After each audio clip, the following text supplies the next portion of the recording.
I think that's going to be Kyle, the IT. He's set it up and he's recording it and streaming it for us. Great. Hi, Liz. Yep, that's me. Hi, Kyle. Thank you. Okay, well, so right now, first of all, welcome to the Historic Preservation Board of the Village of Cooperstown.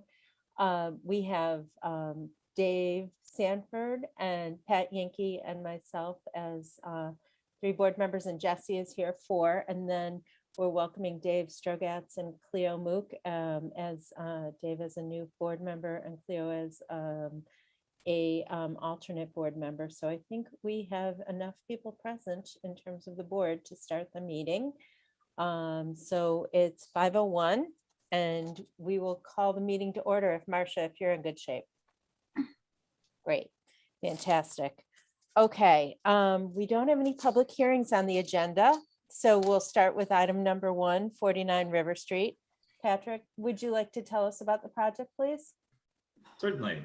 So the proposal here for this project is to simply move a existing garden fence 12 feet closer to River Street on this property and add 2 6-foot sections, a total of 12 feet to the north and south sides of this existing garden fence. So there, it doesn't turn out wonderfully in the digital illustration, but you can see the property lines. You can see from that satellite image the existing garden fence, and the bold white lines there are the approximate location of the new fence. And I've also drawn it onto this illustration. The bold white lines again illustrate the approximate location of where the new perimeter of the fence will be once the addition is complete. And materials are to match, correct? That is correct. It will be exact same manufacturer and appearance. Does anybody have any questions for Patrick? I do. What is the material?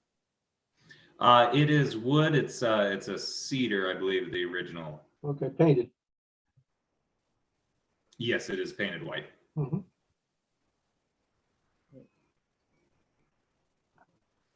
Jesse, do you have any questions? Nope, except hello, Pat. I haven't seen you in forever. Very good to see you, Jesse. When did you return? In the middle of January. Oh, so I haven't missed too much. No, no, you haven't. All right. It's nice to see you. And you as well.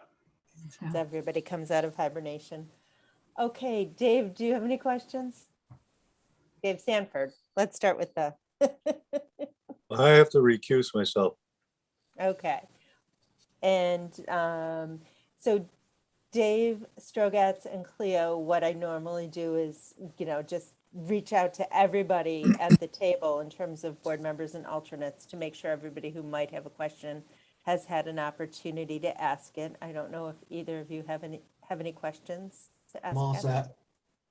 I don't. Okay, great. All right. So would anybody like to make a motion? I'll make a motion. Thank you. I need to find the cheat sheet though. God, where is that? Which one was that in? God.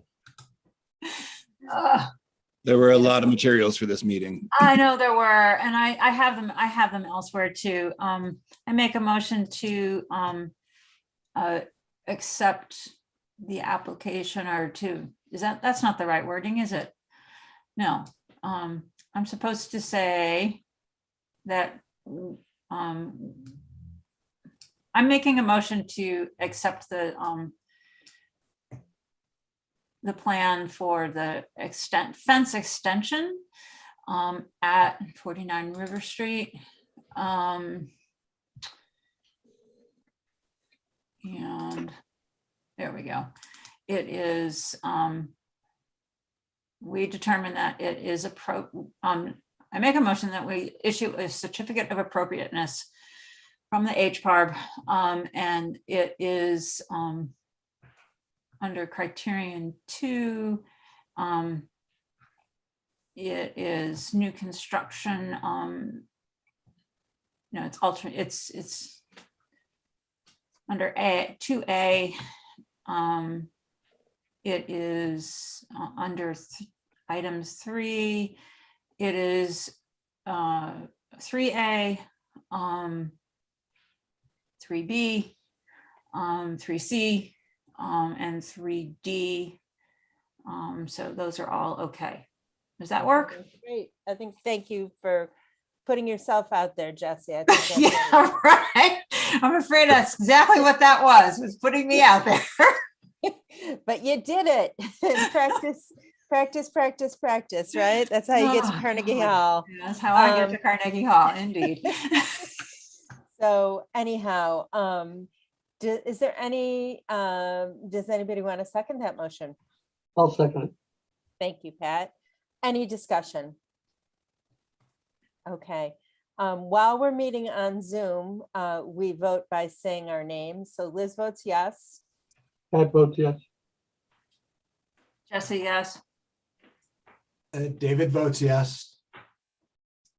And Cleo, since Dave has recused himself, if you would like to vote on this one as well, feel free. I vote yes. Okay, great. We're diving right in with baptizing our new folks. Thank you. All right. So it's Marcia. I think we're good with this unless you have any questions or we need to. Great. Okay, fantastic. Thank you, Patrick.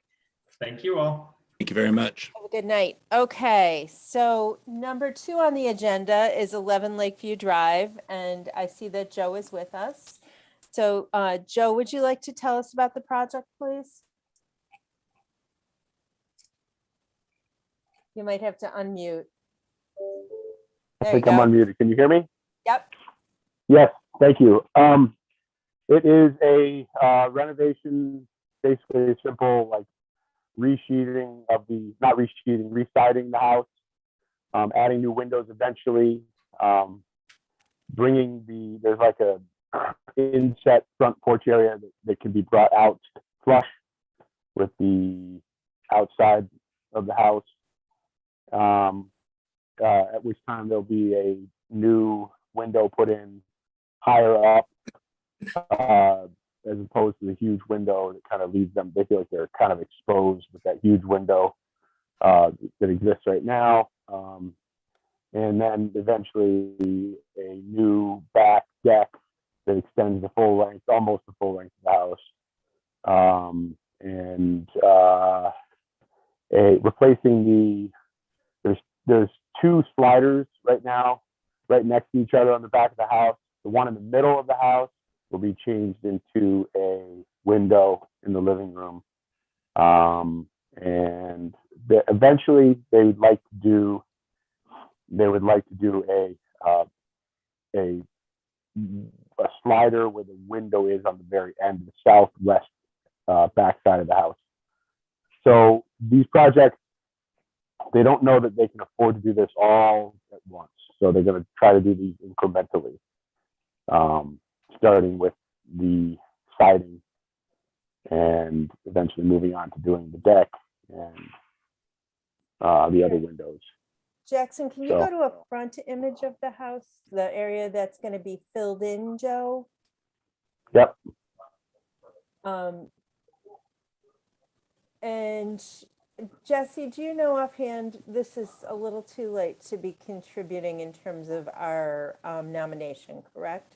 I believe that everything in Lakeview, in Lakeland Shores, this is one of the original buildings in Lakeland Yeah. Shores. It's probably built in the early 60s. Mhm. And I'm pretty sure that the additional district that Cindy's class did picked these up, and I believe they are considered Okay. contributing at this point, but Okay. I was going on that assumption, but Okay. I could be wrong. And I wasn't sure whether they were And they've certainly, I mean, added this or is not. one of the ones that most closely represents what was built there to start with. It's a fairly modest house that and it retains more of its original design and fabric than almost any of the buildings that are there. So at this point. Yep. No, and that's a concern when the discussion about changing that entrance, which is really part of the character of the house. Yeah, well, and here's a little wrinkle to that. I don't think it's going to be like, they may just want to, for now, put another window in there that's a little smaller and keep that inset look.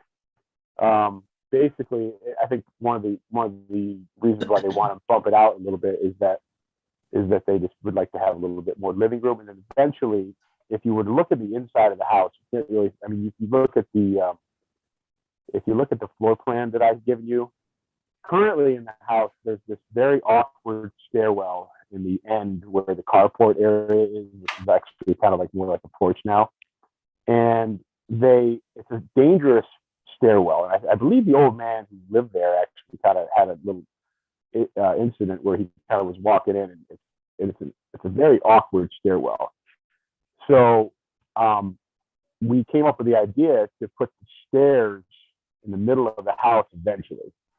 That doesn't really have as much to do with you guys because it's an inside structural thing, but it makes a lot of sense, and bumping the wall out eventually would have to be done in order for that to work.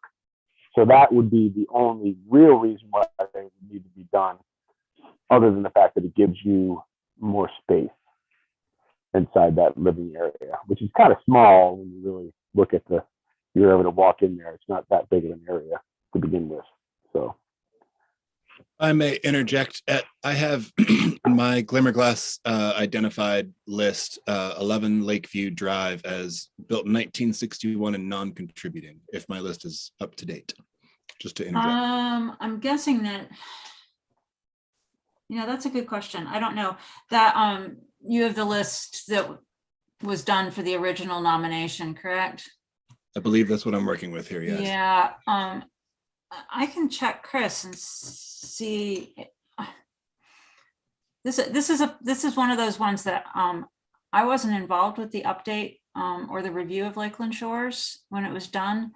And as I say, I was under the impression that we made some of those contributing, but or that they were determined to be contributing, but I don't know at this point. I'm not sure I'm going to be able to find that in Chris easily, which would be it would almost be quicker to ask Cindy. I just texted her. Okay, yeah. Okay, Jackson, can you put the images up again? So I'm just trying to pay attention to people's faces, so I don't have things up on my screen. Can you scroll back up to the proposed plan for the front of the house? There it is.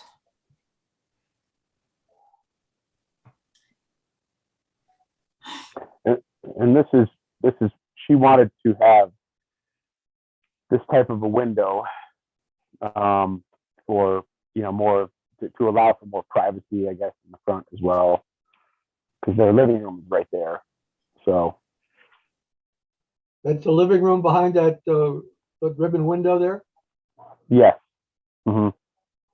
I don't know if Jackson has my Zoom or my animation, but like I sent him an animation, a Dropbox animation, kind of goes inside the house, and you can sort of see.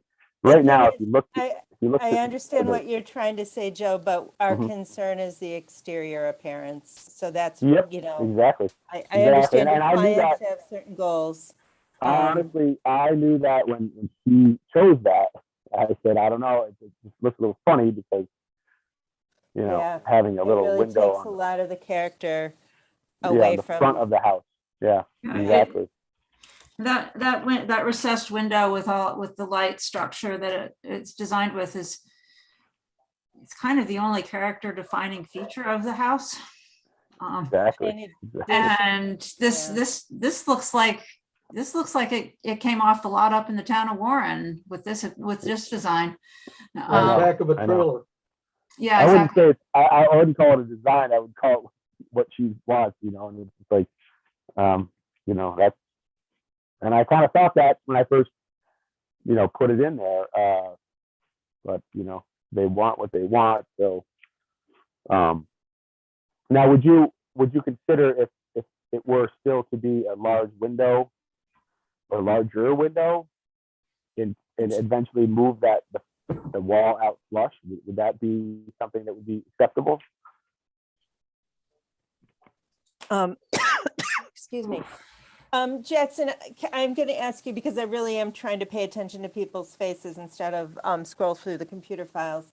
Yeah, can you return to the original, the current front of the house again?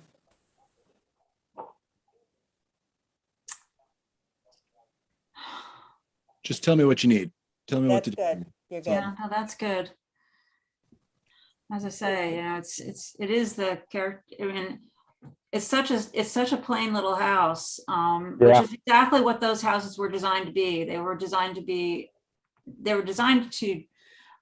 show that you could have a fully electric house, and they were really modest. GE was involved with this, but this is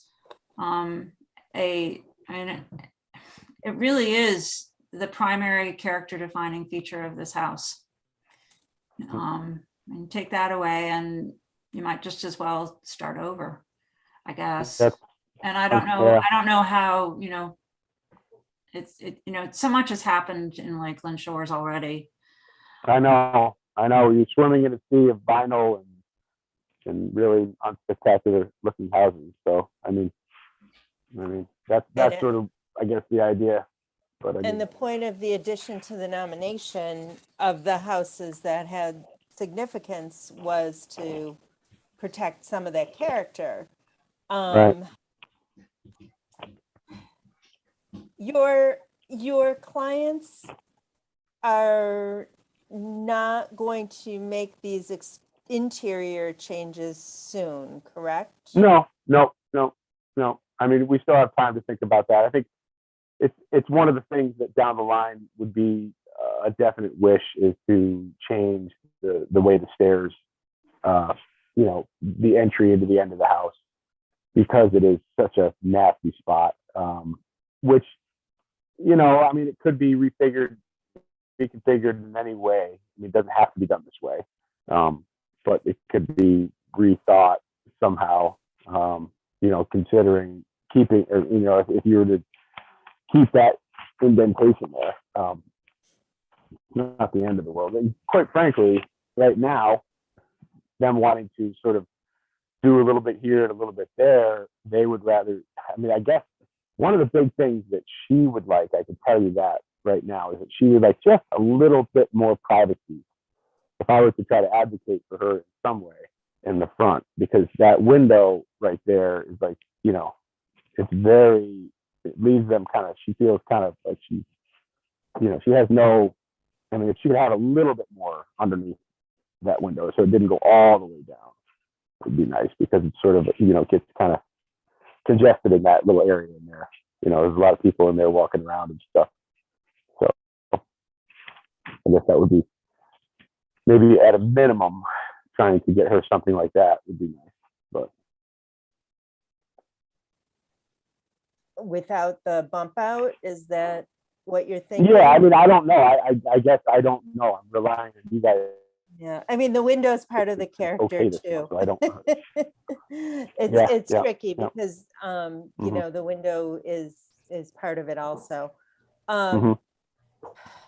It's I guess now, Joe, while we're kind of letting this steep, can we talk about the other proposed changes that they're really hoping to make as priorities? Yeah, I think another one was immediately kind of that they wanted to do sooner than later, at least, was the back of the house in the living room. There's two sliding doors that are pretty redundant, and it really just takes away from their living space. Jackson, If you look on the back, if you look on the back of the existing house, there you go. Thank you. See, Thank you. Yeah. those two sliders. The one closest to us in this picture on the northwest side of the house, they're gonna just replace that with a new one, because they just get, they're old and clunky. There's not much will change there. But the other one, they just like to replace the nice big window that just allows, I believe the window is going to be like a 4 foot by 6 foot, 6 foot by 4, something like that. and that'll allow for living space in there. And the one on the far right, is that, That eventually, they might eventually do, but for the time being, they're just gonna leave that. They'd like to just leave that. They'd like to just clean up the outside of the house inside with that nice, you know, heavier duty cedar shake looking stuff from Certainteed. okay, I think it looks great, honestly. the cedar shake is the, It's a vinyl cedar shake, and it looks, the stuff that I placed up for them actually comes in individual shakes, so it's very authentic looking stuff. It's actually Did you- pretty nice looking stuff. I mean, I you know that we generally don't approve vinyl. Do you have any samples of that available for board members? to look at? If we were there, I have actually. Do you mind waiting for 1 second? I have something I can put on the camera here.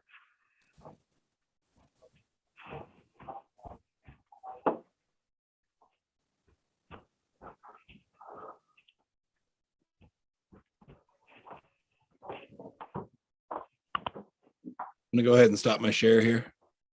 Okay, thank you.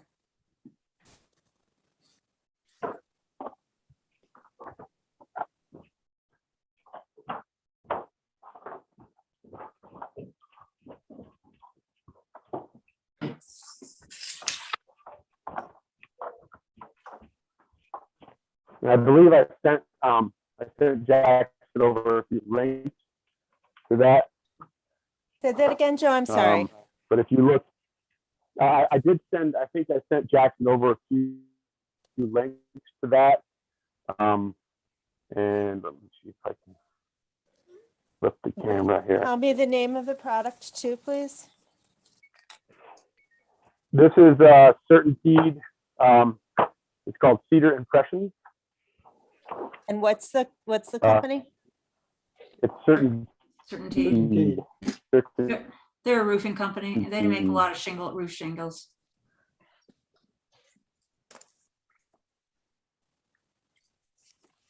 Yep. Sorry. Yep. Authentic look to them. And if you were driving by a house and glanced at the house, you probably, unless you had a very trained eye, you wouldn't know that these are I mean, fake. again, Especially It's a pretty dramatic change from the other siding to a shake or a Mhm. shingle. Mhm. In addition to the vinyl. Right. Can share the website if you guys would like to see the product. Sure, thanks, Jackson. Yep. And you can see it on a house, how nice it looks.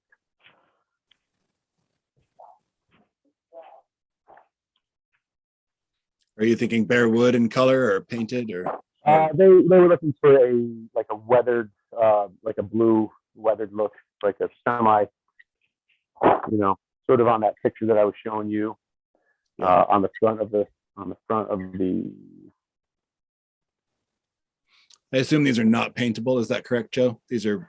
Yeah, they're embossed with color, So.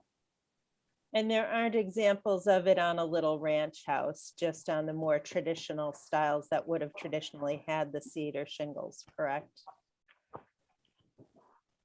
I don't have any examples on a smaller house like that. Yeah.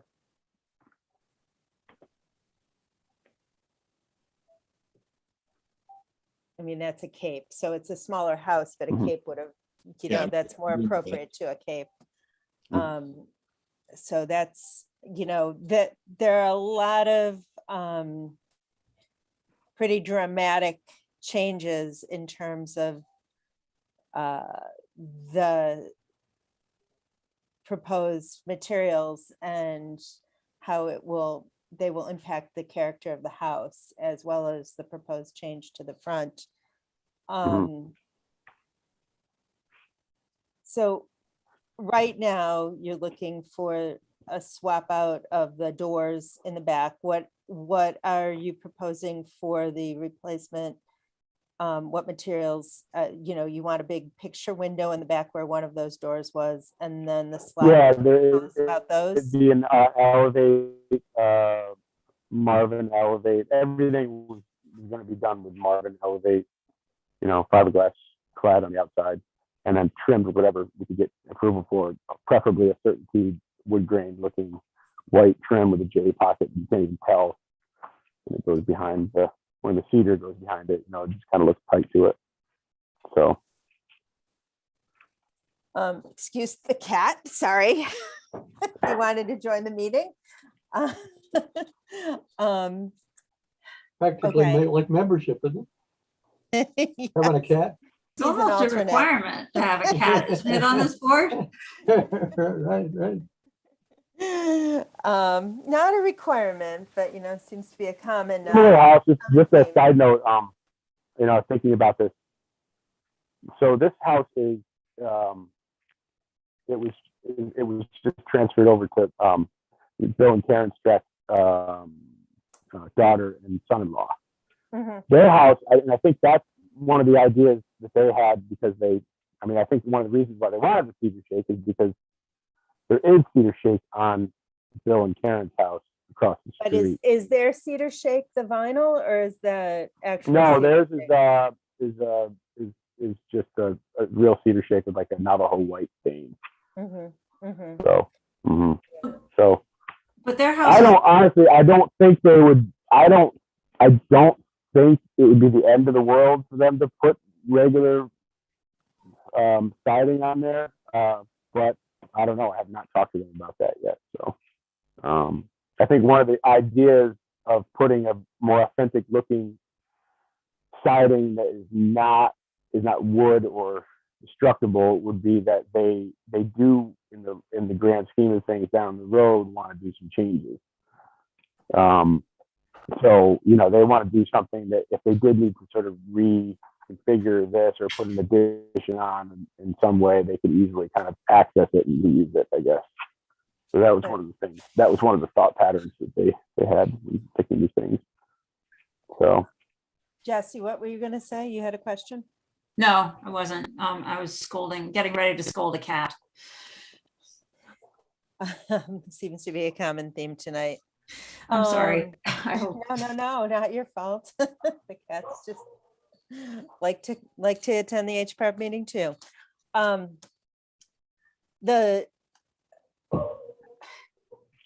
Okay, does anybody, while I kind of formulate some more questions, does anybody else have questions at this point?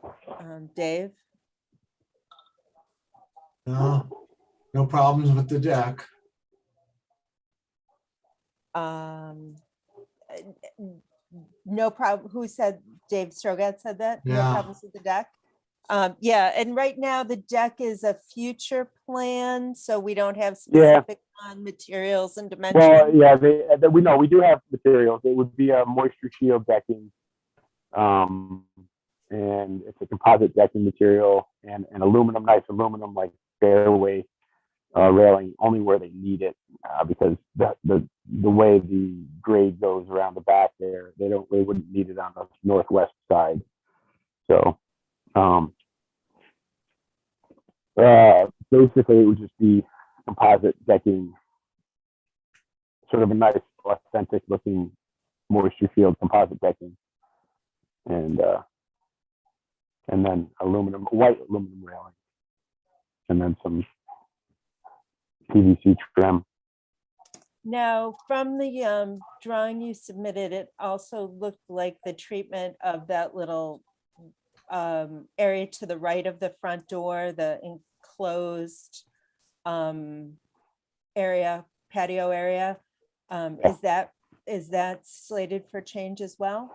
There's nothing that's really going to change with that. What I suggested they do, because down the road they wanted to possibly put an addition on the house, that would definitely be an additional meeting or whatever. But I said if they do want to do something underneath and kind of clean it up, what they could do is they could put a pad in right now, because there's just some loose stone, and we could do it in a way where we get it stamped So I have it drawn out with like there's actually layers of rebar in there that I would detail, for the engineer to stamp.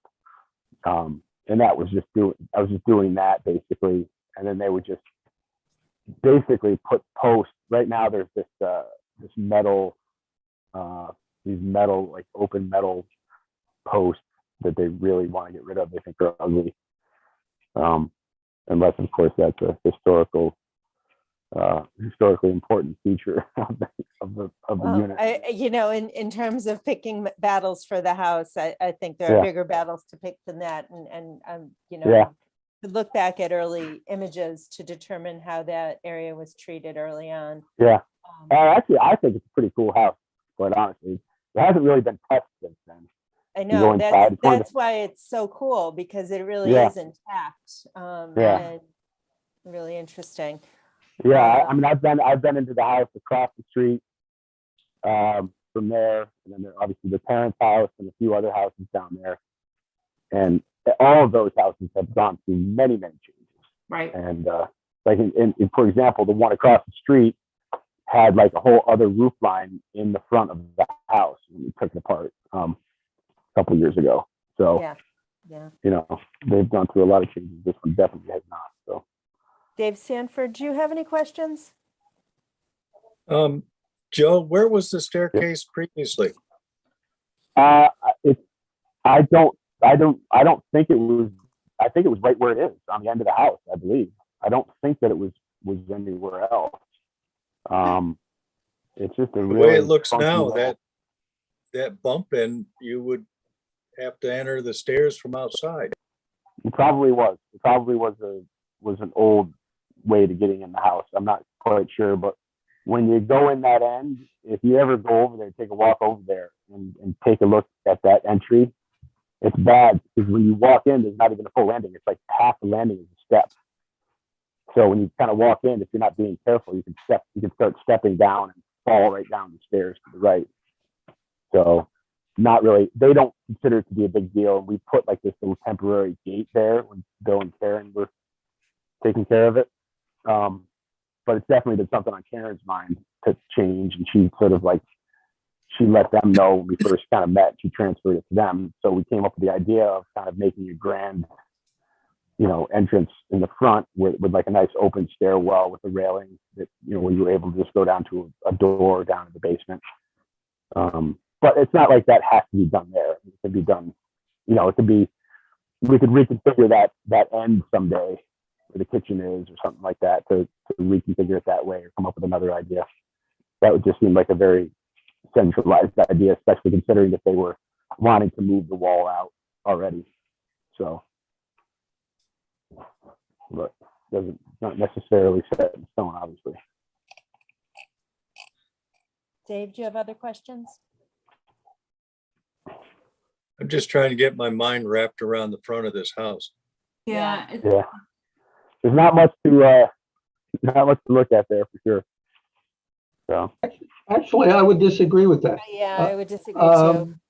To be perfectly frank with you, this is one of the most difficult houses that I've ever been asked to judge. And that is because even though it's only 60 years old, it seems different from its time. It seems as though somebody actually put some design work into trying to make it different than a double wide on the property.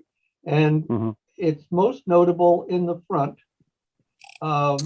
And despite the fact that it's not a contributing structure, I could see that in the future, because of that bump in, it could become a contributing structure because there are so few even attempts to take that standard box, rectangular box idiom and make it into something else. This appears to be almost like a more southern structure with the beginnings of a dog trot between the main frame of the house and an auxiliary portion. So in my opinion, the front of the house is practically sacrosanct, whereas the back and the non-streetscape parts I would be less concerned about. But I'd really, this is where I think the your client essentially needs to be educated as to its current value as a design idiom, as opposed to what it could be if they added, a room here and a patio there. Yeah, Joe, maybe you've heard me say this before, but I often say to people, you've got to dance with the girl you brought. And Well, I don't think, the nice thing about this is I don't think they really, I don't think any of this is going to be like extremely disappointing to them. So, I mean, I think eventually we're going to have to figure out a way to address the stairwell on the end. And it may just have to wait until they do want to put an addition in there to reconfigure that or something on that end. I mean, and that would make sense if they're considering an addition to think about the addition, strategically with the stairs. And I really also have a hard time speaking to how to change that window without impacting the character as well. And I also really hesitate to approve a sample of the siding without physically seeing it. Yeah. I'm sorry, I would have been more prepared, but I didn't realize it was going to be a Zoom meeting until yesterday. I was going to have something that you could actually look at. I was going to have you be able to check it out. And then I had another little sample of the actual texture of the stuff. So we can get a sample in the office that people can stop by and take a look at. It doesn't sound like the stairs actually meet current code, so I certainly understand the concern there with safety. Yeah. At the same time, is there any part of this application that you would prioritize? I think that they definitely. I mean, they might be a little disappointed, or she might be a little disappointed that they're not able to change the window in the front. And by the way, when I said there's not much to look at, I meant there's not much to look at with the new plan. And I knew that when she said she wanted those little eyebrow windows. I was like, I don't know about that. And I said, okay, well, we'll put them up there. So yes, there is some character to be in that portion of the front of the house. I'm aware of that. She just is looking for a little bit of relief from the privacy, from the constant flow of people looking in her window. Not to say that can't be achieved with some blinds, I guess. Plantings. And, plantings, or, maybe, Is there I that don't know, much they'd have to traffic look in into there? another window as well. I mean, they're gonna have to, the window itself needs to be replaced, I believe. So that's going to be, pretty expensive to replace that window. And I think that's something they're going to have to deal with. If you guys think that that's something that it definitely needs to be done as part of the, the character of the house to maintain the character of that house. But I think I would certainly ask if there's anybody willing to vote on it, so you can go back to your client and talk about what the results of a vote was. Here's my question too, because we're talking about, you guys don't know that you like the siding. What would be acceptable, I guess, would be my question for the front window. Just keeping it the same and putting a big window in would be acceptable there, correct? I don't think it's as cut and dry as that either. I think, for energy efficiency, just like we ask people with older houses to really prove that they're, the window's deteriorating beyond repair, that they're, the ROI on a replacement window is not, the something that technically the Secretary of the Interior counts as, a viable argument. There are a lot of kind of debates about that. So, we would really encourage your client to try to maintain the appearance of the window and the front inset, because the front of the house is really the biggest concern in terms of the road view. The street view of the house is the biggest concern in terms of this board's purview and maintaining character. Pat, you were going to say something while I was rattling on. Oh, no. No, I was going to say, so you're just to repeat what you said. So you're thinking just, it's not as simple as just maintaining that same window or getting, like, if they were to get a new, I guess, if they were to get a new window, that pretty much was like a big bay window, is what that is, for all intents and purposes. One of those big bump out windows, which we can figure out how to replace almost exactly, maybe. And that was also maybe more functional too, because that window isn't really functional as far as opening up and letting air in. But then the also, window being like, proposed for the other side is not proposed as a functional window either, right?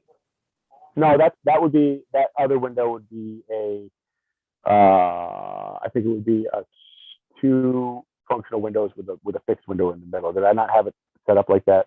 No, you had Maybe it I as a kind of a picture.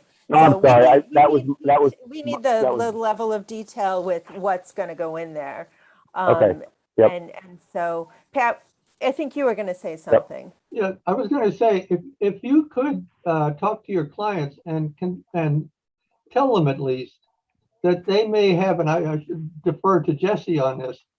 Jesse, are there other houses with that design feature that's so prominent on the front of the house in the village? That recessed window with the little entry. Not in, I don't think there's anything outside of Lakeland Shores that has that. I'm trying to think, sort of walking up and down streets in my mind. Actually, there may be an example or two on Walnut Street that still have that recess, although not that large window. That large window is pretty is unusual. Yeah. And it's really mid-century modern. We're looking at the tail end of mid-century modern design with that. And that's so interesting because a lot of other people would really try to preserve that feature. Yeah, It does have, yeah. I mean, Anyway. it is east facing, so it doesn't collect as much light as it would if Right. it were west facing. If it were west facing, you'd be really looking at, I mean, it would make a huge difference. I mean, making windows smaller in a house, I don't get it. Why would you do that? It's making your house more like a prison.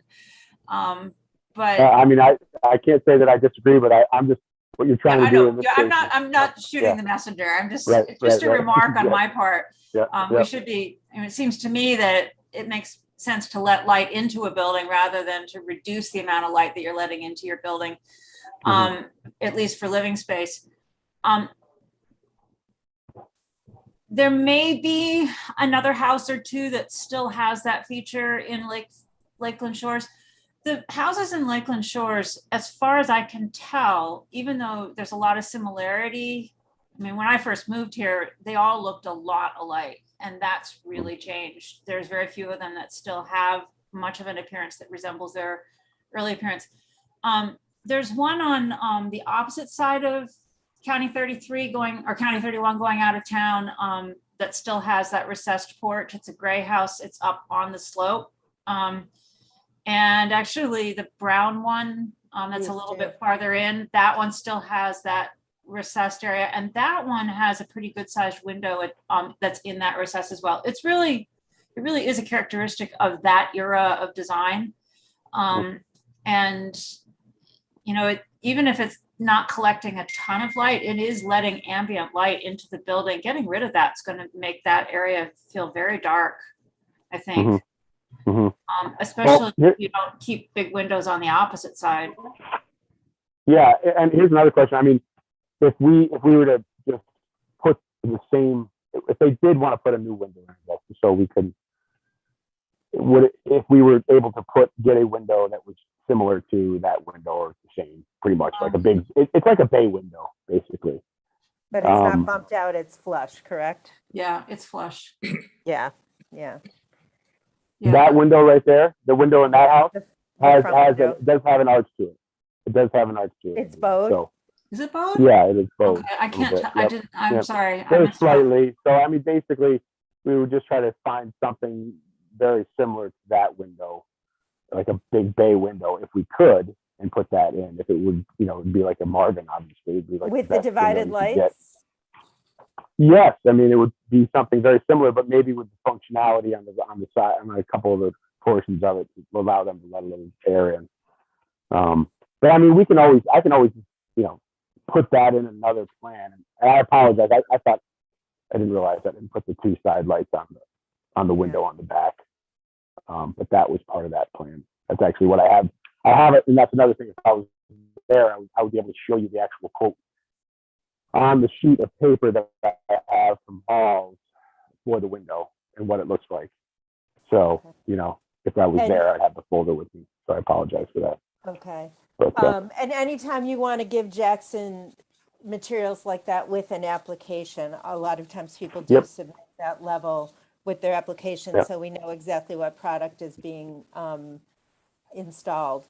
Yep. And that helps us to say, oh, okay, well, this is that window, and we see that there's a Right. difference. Yeah, here's a question I have for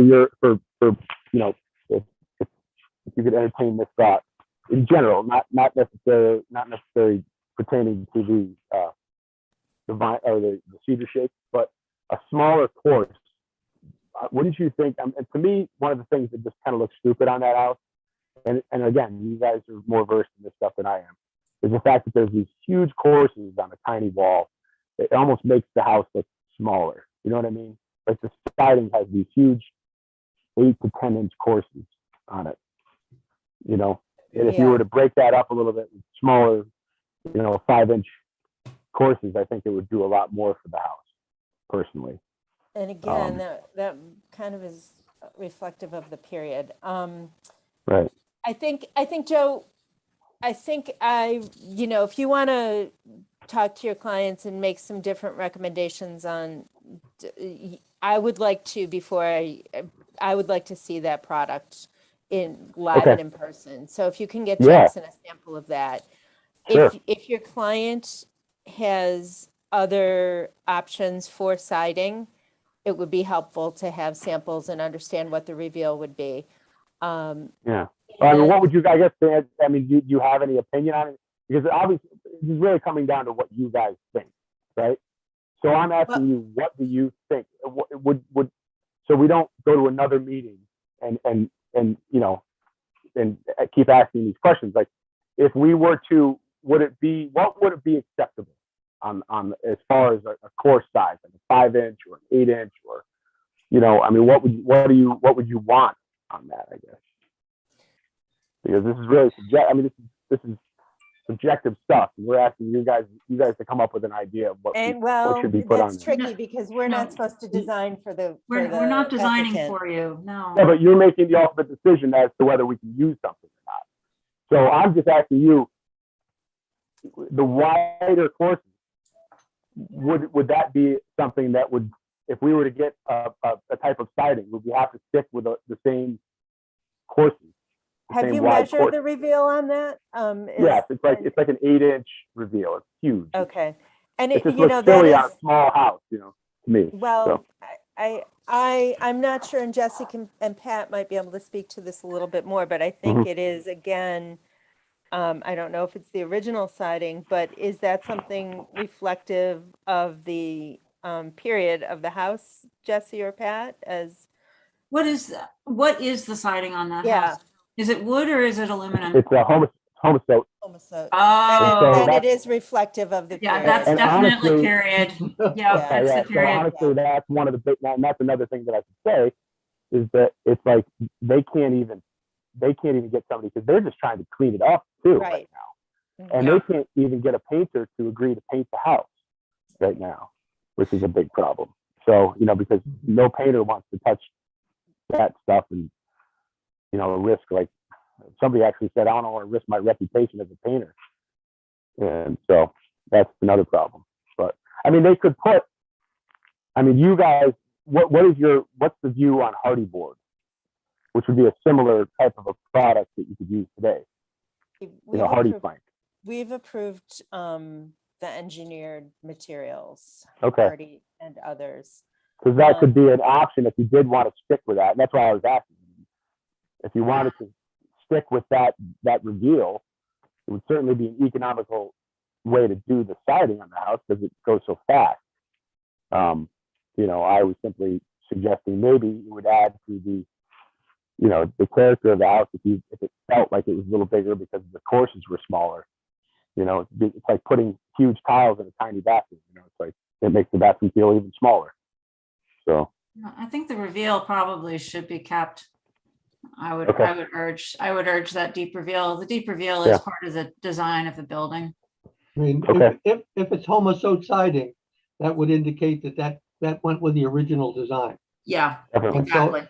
So I think what Jesse's saying is you ought to stick with that. Yep. Excellent. And, Yep. That's what I was looking for. And what we're really also, you know, all of those things together differentiate it, you know, the inset, the window, the depth of the siding, differentiate it from what would otherwise look like a very generic rectangle, and you know, make the house, it really is a significant surviving example of that period, and an interesting example in terms of not just what remains at Lakeland Shores, but, you know, among the houses that have been changed over the years, it's still more interesting than many of them were. So the fact that survives is kind of something that sets it apart in that neighborhood, and really gives it some special character. Yeah, you should see the wallpaper in the kitchen. You really like that. I can just imagine. And the bathroom. You should check it. It really is a museum. I mean, Is it little coffee pots and flowers? I think it's flowery, and you know, it's definitely got to be original. You know, I don't know if they make that stuff anymore, but it's making, you know, wallpaper's making a comeback, I noticed. So yeah, it is. And the bathroom design, the stuff in the bathroom is really unique. You got to take a look at it sometime. So definitely all pretty original. We won't stuff, invade so. their bathroom. Sometimes because of its historicity, you have to defend something you simply can't abide. Exactly. On the inside, you can get away with less defense, I suppose. But God. Well, you know, and these types of things, they always come back. You know, they always circle back around, you know, these types of styles, so they become even more appealing. Absolutely. Yep. So Joe, you know, in my opinion, your client's proposed treatment on the other side of the house, in theory, although we don't have details on that one window, and the farther southern slider is still down the road, and we don't have details enough to approve the proposed work on the deck. Yeah, we could just resubmit for next month or something. I think, but I would be willing to encourage people to weigh in, even if we don't vote, that the change in the sliders and the windows on the west side of the house would be okay. We would just appreciate it if your clients would work with us on looking at the materials for the siding, and really trying to maintain some of that original character in both the siding and the window and inset in the front of the house. And I think that I can easily, you know, like just make the case to them, you know, based on our discussion, you know, where you're kind of saying, let's keep the reveal, let's keep the inset. I think Brian, her husband, will be very happy about that, quite honestly, because it won't be as much work to bump the thing out. And I think there's plenty of things. If you guys have approved the synthetic big large reveal lap siding, you know, like smart siding or hardy plank or whatever it may be, I think that they'd be happy just to know that that's a pretty economical approach, both in material and labor. So maybe we could come back with those. I can talk with them a little bit more about that. I can show you this stuff. I guess I could drop the certain feed stuff off, and you could take a look at it and just see for yourself what it looks like. That would be great. I'd like to show you. Please feel free to drop stuff off at the office, Joe, and I might look at it. But LP and hardy plank have both been approved in various instances in the village. Yeah. Perfect. Yeah. Perfect. You stay in contact. That's a lot easier then. Yes, So- so thank you very much, Joe, and thanks for being the messenger. No Please problem. encourage them to join us next time if they want to have more of a conversation. But Sure. it's thank you for your time tonight. We really appreciate Thank it. you. Okay, Okay. take care. Bye-bye. You too. Good night. Bye. Good night. Okay, thank you, everybody, for your patience. We have number 3 on the agenda, 19 Hill Street. Josh, would you like to tell us about the project? Yes. So it's 19 Hill Street. It's up above Bruce Hall, like on Upper Main Street, sort of that area of town.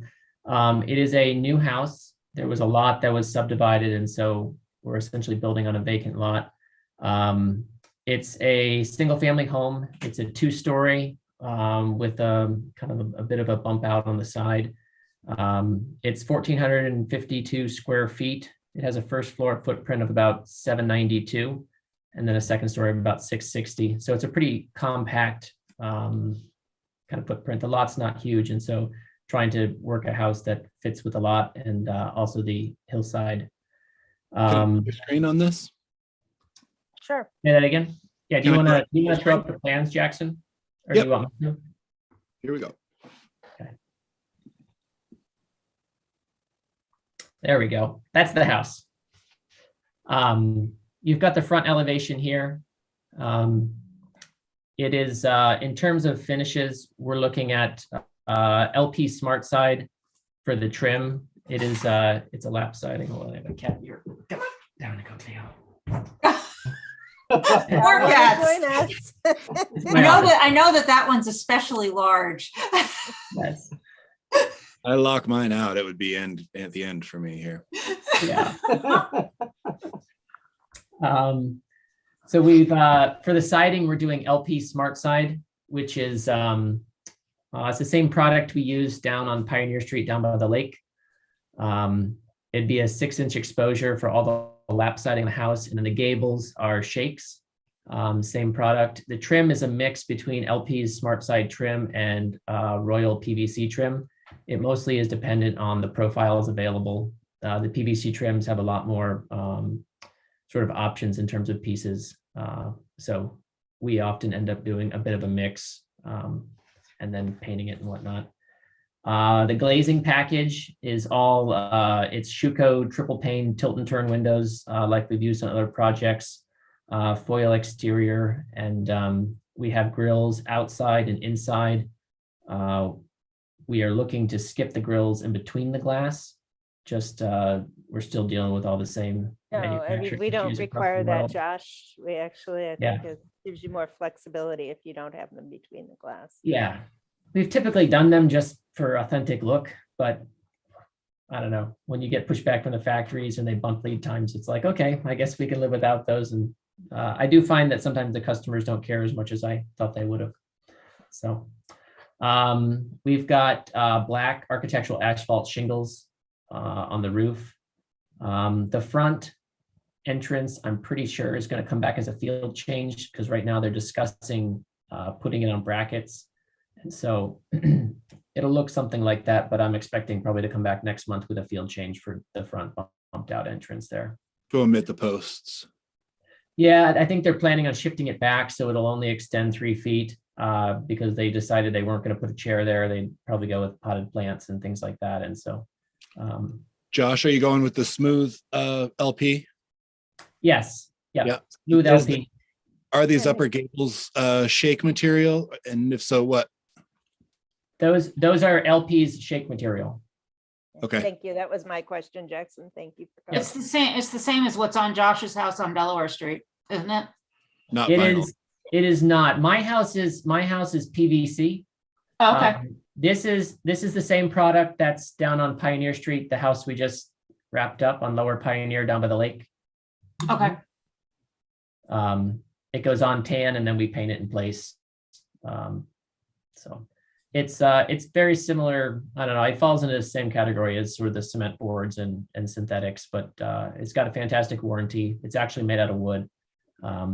It's been great to work with, and durability wise, it's been doing great. And it gives us the opportunity, because it behaves like wood, it gives the opportunity to work it in a similar way to you would like hemlock or cedar lap siding, in terms of exposures and nailing patterns and different things like that.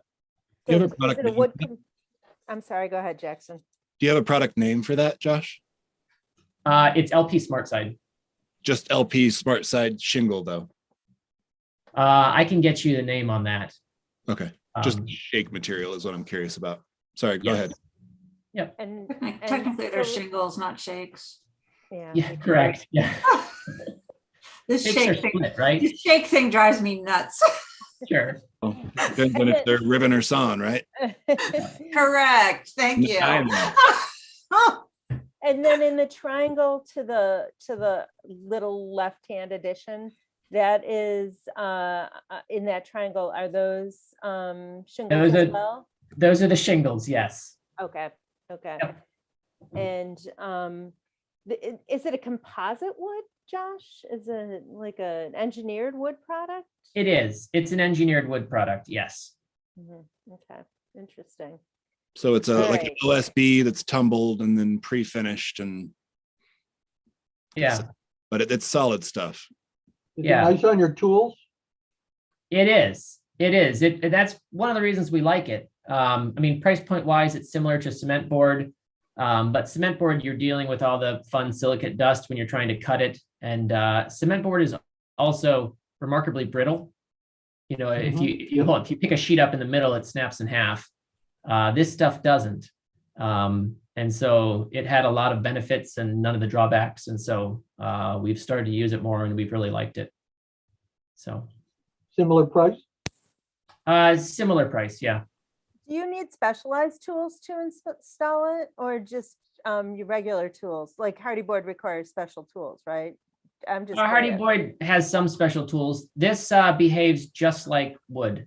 So if you were installing cedar lap siding or hemlock lap siding, you cut it with the same miter saws, Mhm. you prime the end cuts, and sort of it behaves just like wood. But it comes primed but not painted, right? Is that? It can come both, but with supply chain issues, it's been easier to get a hold of the primed material.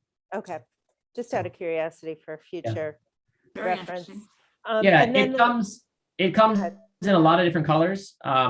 It's more just a personal choice that we found that we prefer to put it on primed, caulk all the joints, and then it gives us a nicer finished product to just paint everything at once. Great. So, And the foundation where it's exposed is parged? the foundation is concrete where it's exposed, Okay, so just like a traditional house. okay. All over the place with the landings, just concrete landings, simple. The landings, they'll actually either be bluestone or fieldstone. The homeowner is going to be laying their own stone. So we'll be doing a gravel base, and then they wanted to lay like a bluestone, and They'll so come to us with the field change for that. I'm assuming. correct, yes. Do I see 2 steps down into the addition? You see, there is the addition is lower than the house, and so from inside the house, there's a step down.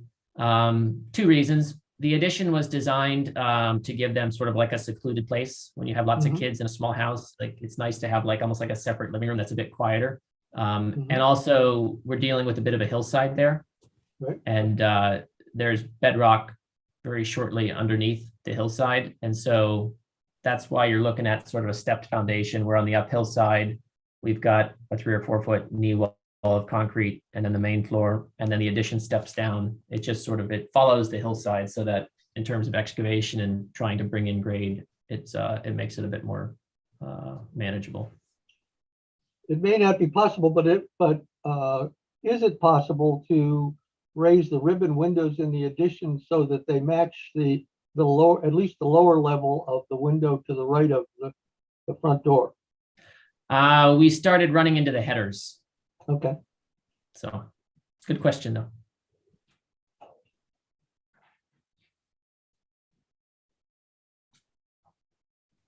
Any other questions for Josh? So there's an existing garage? There is an existing garage that's there. This was part of a much larger lot that was subdivided, and the garage went with this lot. So I believe it's a pottery studio. I don't think it actually has a garage door. Yeah, I think about it as more of a shed, right?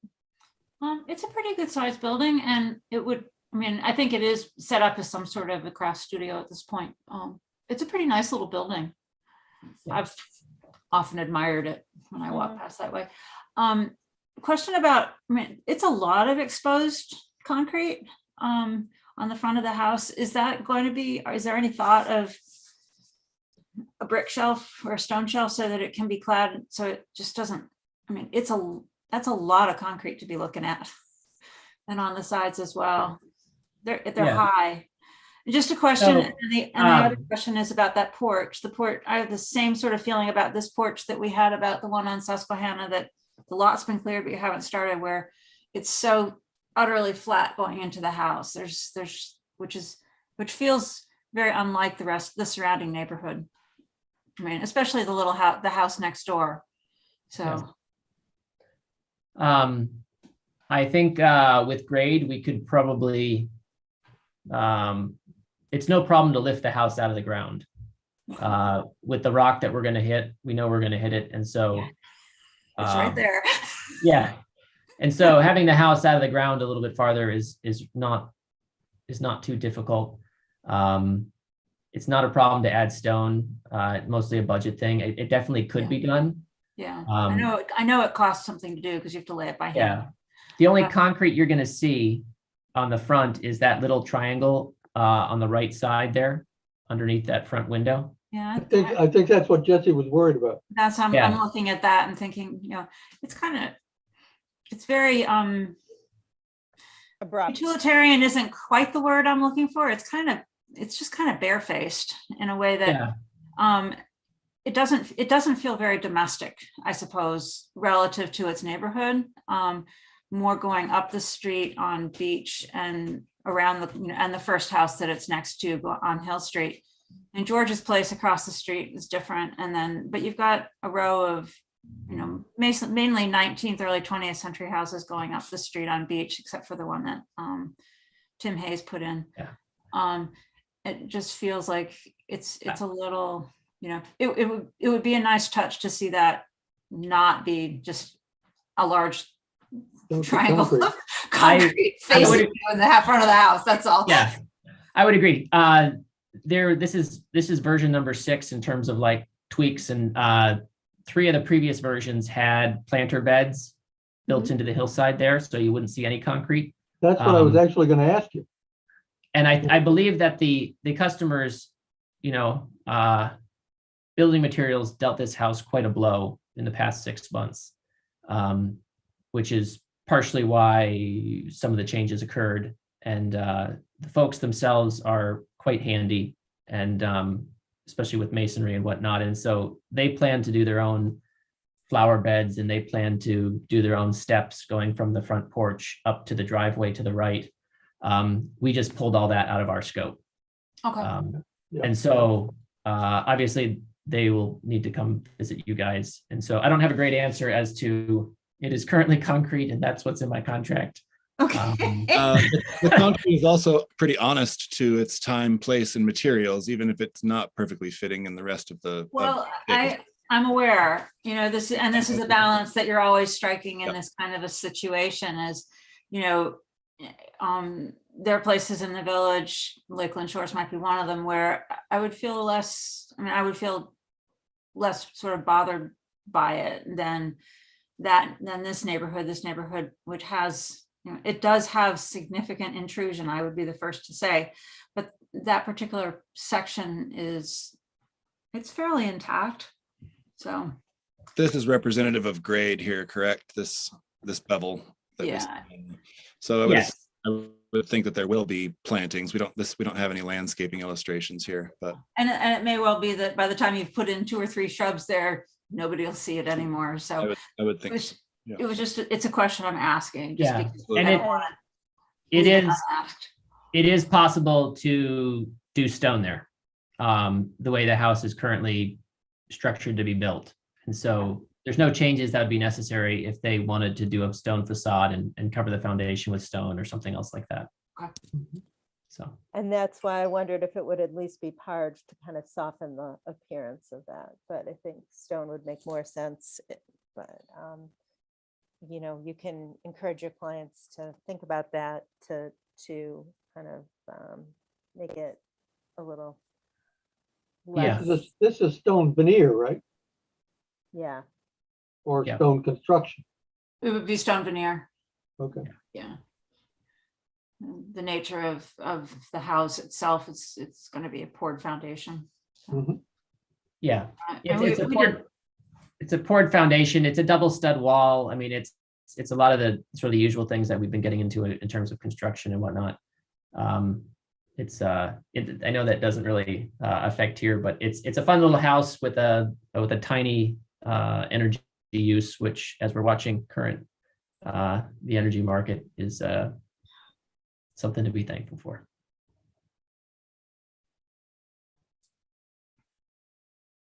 Do you have any questions for Josh? Off the record, well, I just had a technical question.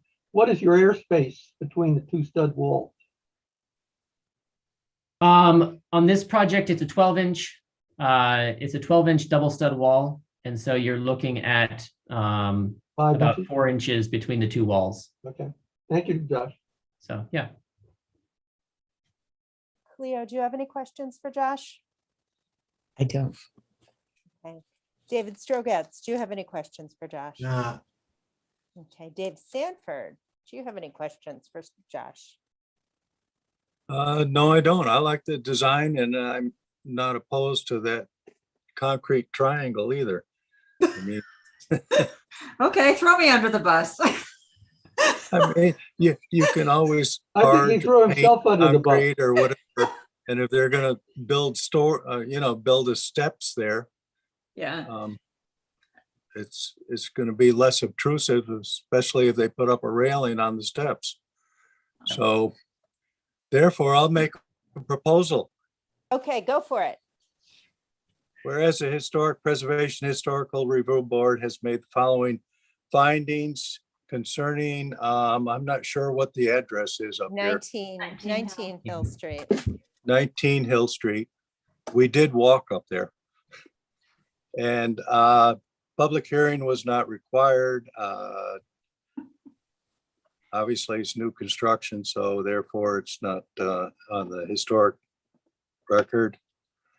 Therefore, according to section 300-26E,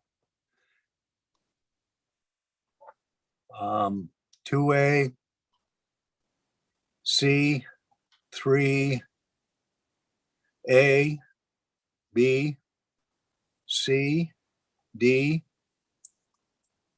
and 5. That's good. Holy smoke.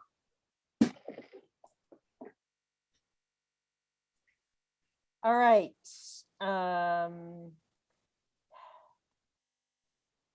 Do we have a second? I'll second it. Okay. Any discussion? Okay, Liz votes yes. That says yes. Jesse, yes. David, yes? other David, yes. Thank you. Awesome. Okay, Josh, thank you very much. We Thank you all. appreciate you and your cat's help tonight. Yeah. Okay, we're gonna Have a move good on night. to item number 4 on the agenda. You too, Josh. 80 Beaver Street. Hi, Ellen and Gary. Thank you for your patience. And would you like to tell us about what you'd like to do? I didn't realize that cats were de rigueur for tonight. I can go get one. Yeah, should we get We need your cat. we do have a big orange one around. It's outside right now, but I'll get him. Well, we'll see how you do without him. We may send All out. right. Fair enough, fair enough. So, yes, our house, we've been here almost 40 years. Yeah. Is that possible? And I've always had a manual garage door. And we recently had a little bit of a repair on the foundation to straighten the barn. And the door is obviously won't open and close. We could put the money into changing it, but it's a very old door and we want to have an automatic one. We thought we deserved that in our lives. So We've had as shown by the pictures, and Jackson, I don't know if you're going to share any of the pictures. We've shown the current I don't like to surprise people, so please just let me know when you're ready. So, That's right. So from the sidewalk, that is what you would see. You're really kind of looking through the carport to the garage. And my studio is, of course, above that, and it's a heated, nice little studio, but it's not very easy to keep it well insulated with a garage door that won't close beneath it. And so we have selected a Clopay. It's actually Series 1 Design 12, and I also sent the specs on it that will look more like the traditional door that would have been on there. We know that because there was a neighbor who for several years did have the original kind of carriage doors, and we were really, we almost contemplated getting them from them at one point rather than this more modern garage door. So the only sort of picture we could find of it on the Clopay site was really for a double garage, and ours, of course, is a single. But so essentially is that pictured image, but half of it. We've been told that kind of hardware, that black strap hinge and the handles, etc., are actually, they're almost adhered on. I didn't even know that. So we may or may not kind of include them. The strap hinges are a little overbearing for, this is a 1903 house, and but that's to be determined. And now, is it a pre-painted door, Ellen, just out of curiosity? It is, I don't know if it's pre-painted, whatever it is, we'll be able to paint it. The trim on that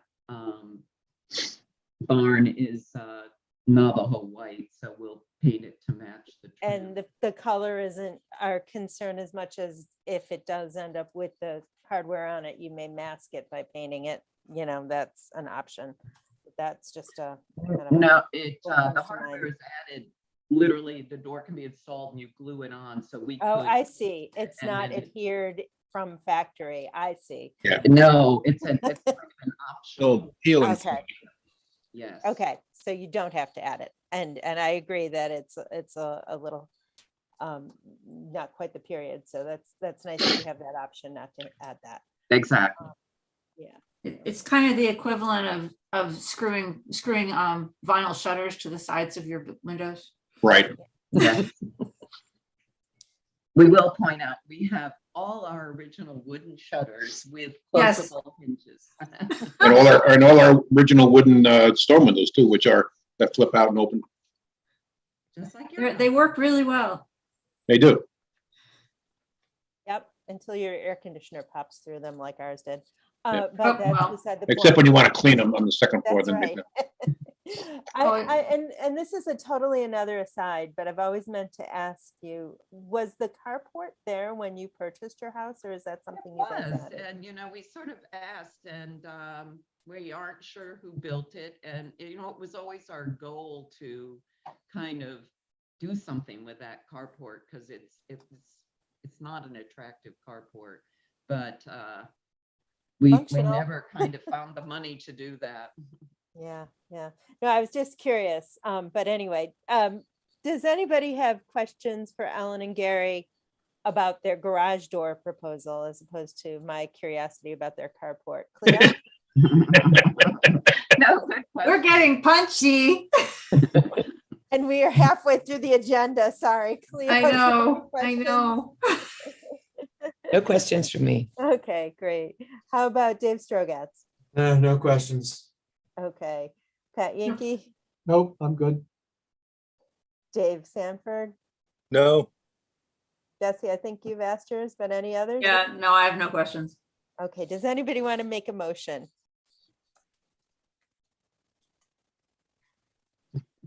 I'd love to if I only knew how. Okay. All right. I'll try to do a better job.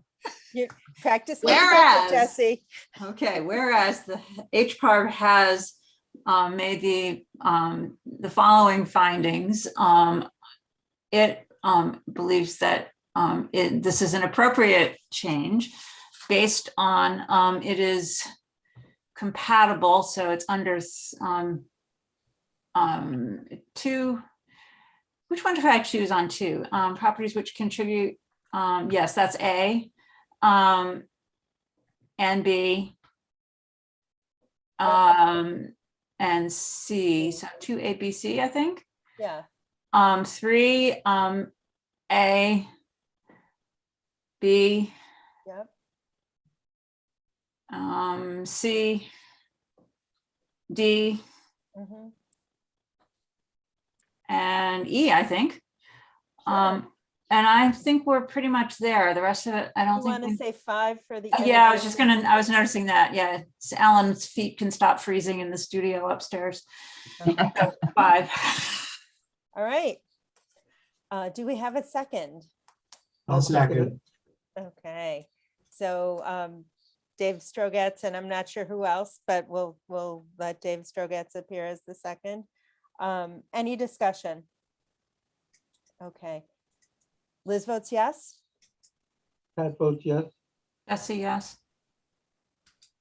David, yes. Other David, yes. Great. Thank you all very much. Eleanor, Thank you. thanks for your patience tonight. No, not at all. Thank you very much. For all of your attention to detail. Yeah. We appreciate it. Thank you. Thank you so much. Have a You're good night. welcome. Good night. Night. Okay, now we have 58 Susquehanna Street. I see Carrie O'Brien. Okay, Mike, Carrie's here, yep. posing as Carrie. Okay, Mike, why don't you tell us what you are hoping to do at 58 Susquehanna? Well, we want to, it's currently a 4-unit in apparent disarray. We want to take it down to a 3-unit. I want to do 2 in the front, 1 in the back. And then what I would like to do is take the garage down and move it back about 20 feet. I believe you guys have some visual on that, and rebuild it. So that garage on the left, as you see, the lot does go back quite a ways. And then I would like to put a studio, change the garage into a studio, because right now it's unnecessary for a 3-unit. It really doesn't serve a purpose. When you say a studio apartment? Studio apartment, yeah, correct, yep. And then there's some changes on the front of the house there's going to be 2 apartments, so I'll want to make it, 2 doors. This is, again, sorry about I don't have a professional on staff like Josh. So my wife traced this. So we want to take, and there's a set of stairs in the middle now as it is. We'd like to create 2 sets of stairs and 2 doors going into the front 2 apartments, which we'd like to split the building down the middle that way. And then in the rear, we're going to have another apartment in the rear, all upstairs, downstairs. The windows are all going to stay the same, except for if you look, that picture there you're looking at now, there's a window in the middle that's been painted in for the last probably 20 years. I would like to, that beauty there. Yeah. I'd like to get rid of that. That's where the firewall is going to be going through to separate. And then also the window on the top.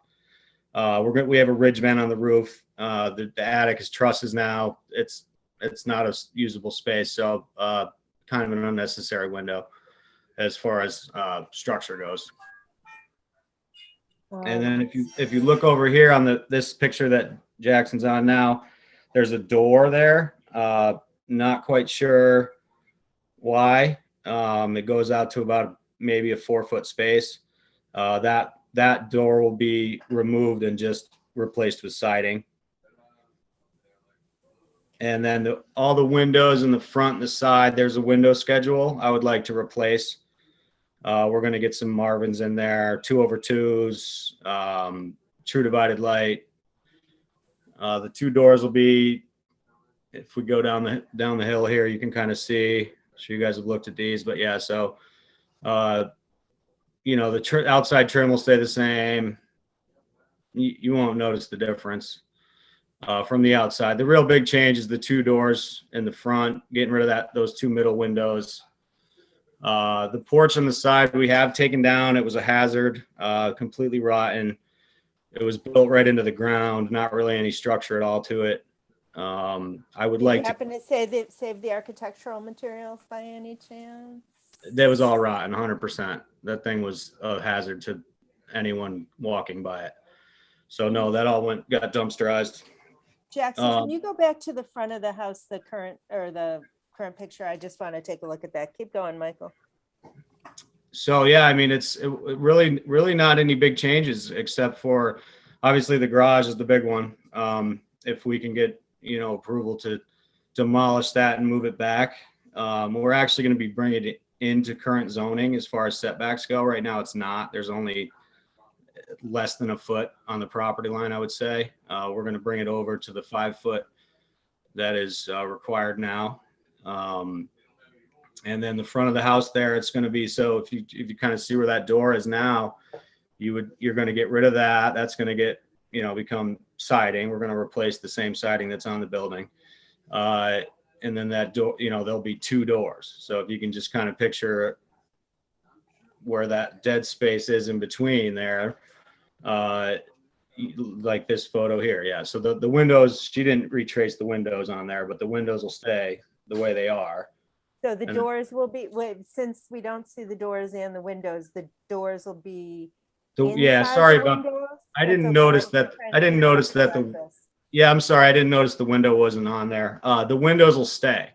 With the measurements that we have, there's plenty of room to have a door, 2 36-inch doors kind of just moved over, you know, so they'll be in between. The kind of where he's pointing right now is where where one door will be, and then there'll be the other door.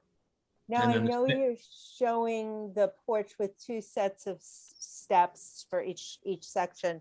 Correct. Are you maintaining the porch otherwise in terms of its architectural features and? Yep, we're going to keep everything on that porch. Actually, I mean, obviously fascia, there's some rot there. The posts are good. We'll replace the railing in kind, same railing. We'll keep we're going to keep the same. The porch will be exactly the same, besides, you know, it'll be 2 sets of steps instead of 1. So everything else will be replaced exactly. You know, nothing actually, like those posts will be the same. Are you It'll just- dividing the porch in half with a railing too, or is there a reason to do 2 sets of steps?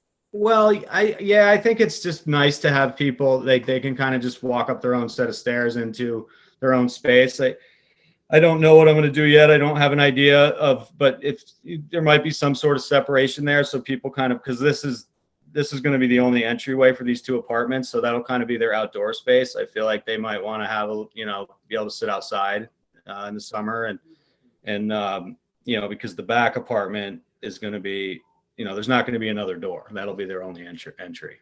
So And to there's have a enough. chimney back going apart- up. Go ahead, Pat. How does the back apartment get access? The back apart, there's a back door. I'm not changing anything back there. That's all existing. We're going to use what's back there. So I didn't think I needed HPARP for that. I can certainly get you guys. But they do have access. Of course. Yeah. There's a back door. Yeah.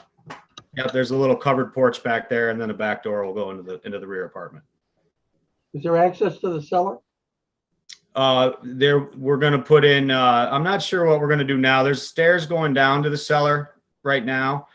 We're not going to use inside.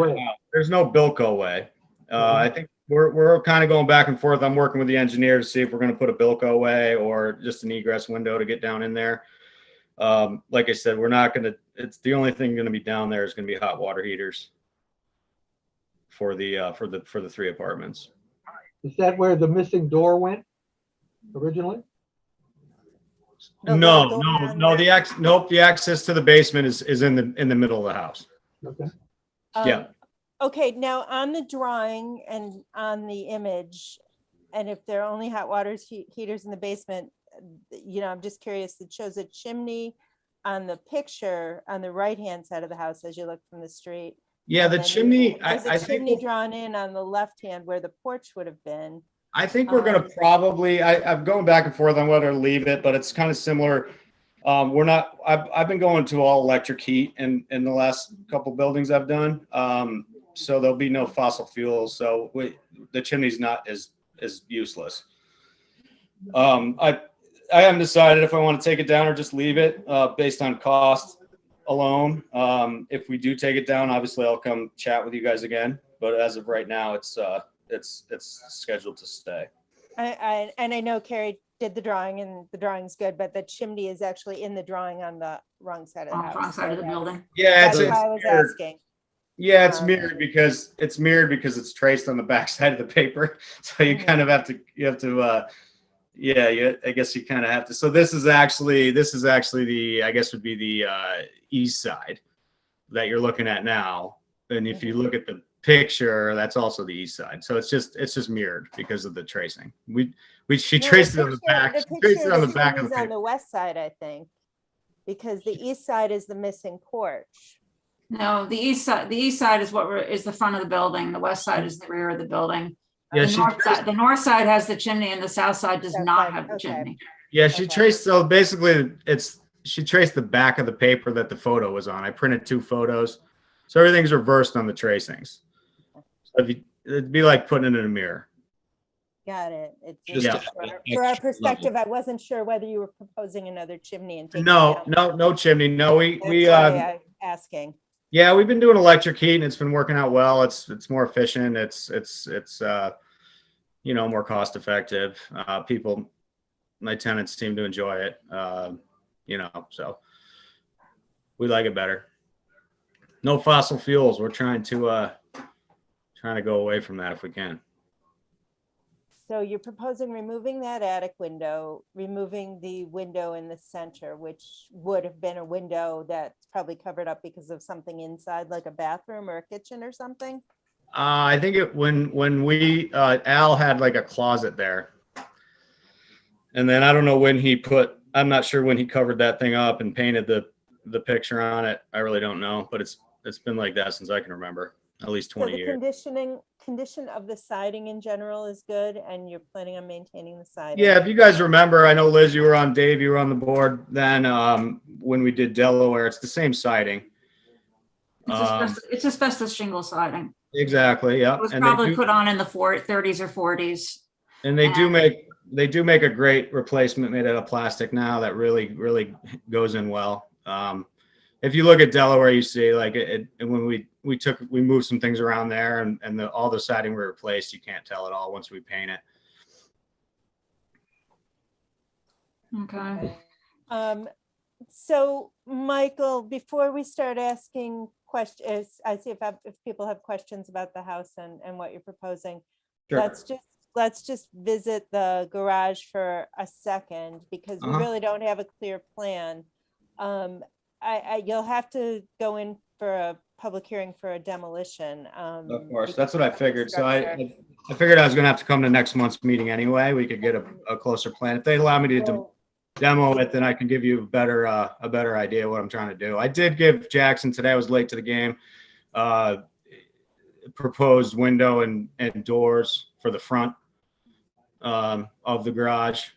So I have that done. Halls has that done up for me. So And we'll need more of a specific kind, understanding of what you're trying to do, not just the proposed windows and doors, but dimensions and drawings. Yeah, we're going to put it back exactly the same size. It's 20 by 20.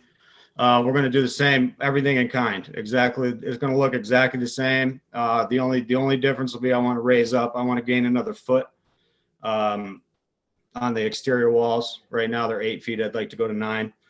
But everything, the trim, the face, I mean, it's going to look exactly the same. We're going to do it. We want to put it back the way it looked. I just want to move it to a more reasonable space for the property. That's it.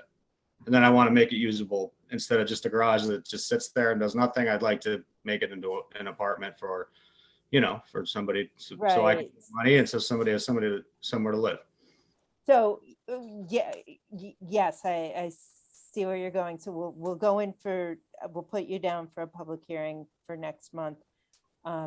we still will need a drawing, other windows on the back, on the side, things like that. And materials for siding and things like that too. Yeah, definitely. Once I get, I mean, I was hoping to get approval at least for the demo, and then, and then I'll spend, I'll go further to get you a full, I didn't want to put the cart before the horse. Yep. Okay.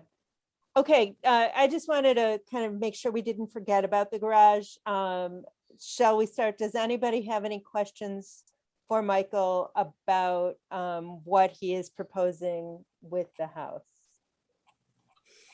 I just have a general question, and does the house contribute? Yes, the house is a contributing property. The house, I don't so much have questions as I have comments. The house was altered considerably, probably around 1915.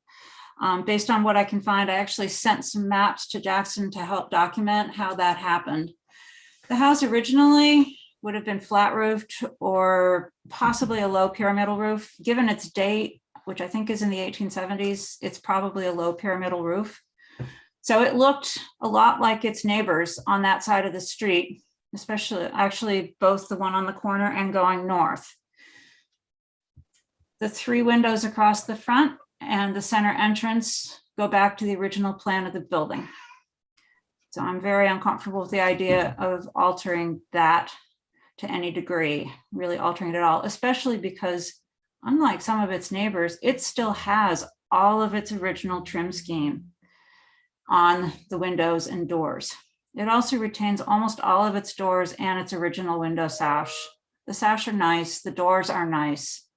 And so I have a lot of trouble with altering a surviving fenestration plan that goes back to the beginning of the building's history.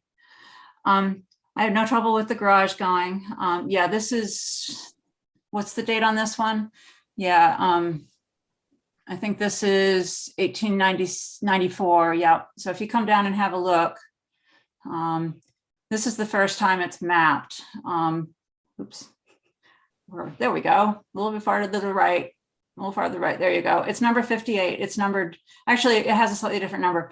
When the house started, actually, the back was a one-story building. It was a one-story, and it had a wood cornice. That's what the little circles in the corners are. It was a 2-story building, and it probably had a fairly elaborate bracketed cornice. There's nothing we can do about that, but I really would urge. And the porch that was taken off the south side was old. That was. It's not shown in 1894, and it's not shown in 1903, I think, but I'd eat my hat if it wasn't there. The front porch was put on somewhere between 1910 and 1915, because if we go through the maps, we can see when that porch is added. And that porch is utterly characteristic. There are probably 100 of them in the village of Cooperstown that were built in that period. No, next street over, there we are. We're on, that's Beaver, come to the right, there you go. And now you can see the porch has been added to the front. The dashed lines means it's an open porch, which is what's still there. It was still a 1-story back L. So I think the roof, that peaked roof, was added in the 20s or 30s. Who knows, maybe it was done when the asbestos shingles went on. I think the roof was damaged in some way, and they switched. They're relatively. There have been other possibilities. There was a fire, but the other thing is that the back of the house, you can see the L at this time, 1915, is still a 1-story rear L, and so I think they probably raised the house to 2 stories all the way to the rear and put the roof on when they did that. Would be my guess. And as Mike says, it's trusses in the attic, so it's not a very old roof. But my main concern is that the house really does have a visual relationship with the houses to the north and to the south that I think should be retained. So I'm very unhappy about the idea of losing the center window upstairs. I'm also unhappy about changing the doors across the front. Single entrance would make a lot more sense in terms of its historic fabric. I wonder but I can't find any documentation that suggested. I wonder if the house actually was a boarding house when it was built. It was owned by a single woman in 1903. So, but census works takes time, and I didn't do the census work to nail that down. But I think that we should be preserving the front facade fenestration at least. The porch is nice. I'm happy to hear that the porch is going to stay. You know, it's definitely part of the house's history. Original isn't the big question. It's historic appearance, historic relationships. So that's what I'm looking at specifically. Jesse, thank you for kind of doing that level of research, which helps us to understand that. I also have problems with the two doorways being added on the front and the change to that middle window. And can you go back to the drawing board and think about how to get the apartments you want out of the inside without changing the appearance of the street facing portion of the house, Michael? I mean, I can leave the window the way it is and just leave it painted on there. And then as far as the doors go, I mean, it really doesn't, I mean, it doesn't make a lot of sense for me to chop it up any other way. I mean, it already was a 4-unit. If you would have gone in there, nothing was to code. It was classic, just go slam bang, you know. You know, I'm trying to make it nicer. I honestly don't really feel how the two doors, nobody's going to notice that. It's going to be the same porch. It does change. The windows are still going to be there. It changes the character and the balance of the front of the house. And right now you have that balance of the window on each side, over the window on each side, and then the middle window over the door. And that is, as Jesse said, that original appearance remains. And so trying to maintain that street facing view, as we talked about with Joe earlier on in the conversation, is really the purview of this specific board. And because it's contributing in the historic district, you know, we are not dictating the types of changes that you make inside. And I applaud the fact that you're putting the effort into this structure and trying to create some multi-family housing in the village or improve multi-family housing in the village, which is very much needed. But doing that while maintaining the appearance of the house, since it is intact in terms of its original appearance, is what we would like to see happen. I mean, I just, as far as the way I'm doing things in there, like for me to use that one door, it pushes everything back so far inside that you lose so much space, because you have to have an entryway and then two doors going in, and then you have to push your stairs back to where you want your stairs. Are you having, Joe, are you having your doors enter into an entryway in each apartment, or are you having them enter right into the living room? No, they'll enter directly into each apartment, so they'll have their door will go right into their place. And fire codes being what they are, you know, once you start going inside and separating, you have shared space, and you have to do firewalls going everywhere. It's going to chop it up to a degree that doesn't make any sense. So you're planning a firewall right down the middle? Right down the middle. Space. Yeah. What about, can one of the entryways to one of the apartments be on that driveway side where that porch was that you removed? The entrance that has an original door in it. Yeah. You have original doors throughout that building. I mean, that door is you think it's in good shape, but it's not. As far as also with code today, like, you know, I was talking to my engineer about it, and he was saying, you know, they just put something through like last year where you have to bring, no matter if it's historic or not, they want you bringing things up to insulation codes of 2022, which is not easy in an old building, if you can imagine. A solid wood door that's 2 inches thick meets that requirement. Sorry, it does. And add a storm door and you get a little bit more. Yeah. So you got a storm door, so you don't even see the door. I mean, that's like triple tracks. Everybody, Well, the triple no, tracks like- have these windows. What it does is maintain the original fabric, which is one of the things we try to do as much as possible. I don't think. Even if putting I did those- a side entrance, I would still need to move that door over. The front door, Yeah, only because you want to divide it down the middle inside. If it's the you only could way that it makes divide sense. it It's some the only other way that it way. makes sense. It's the only way that it makes sense.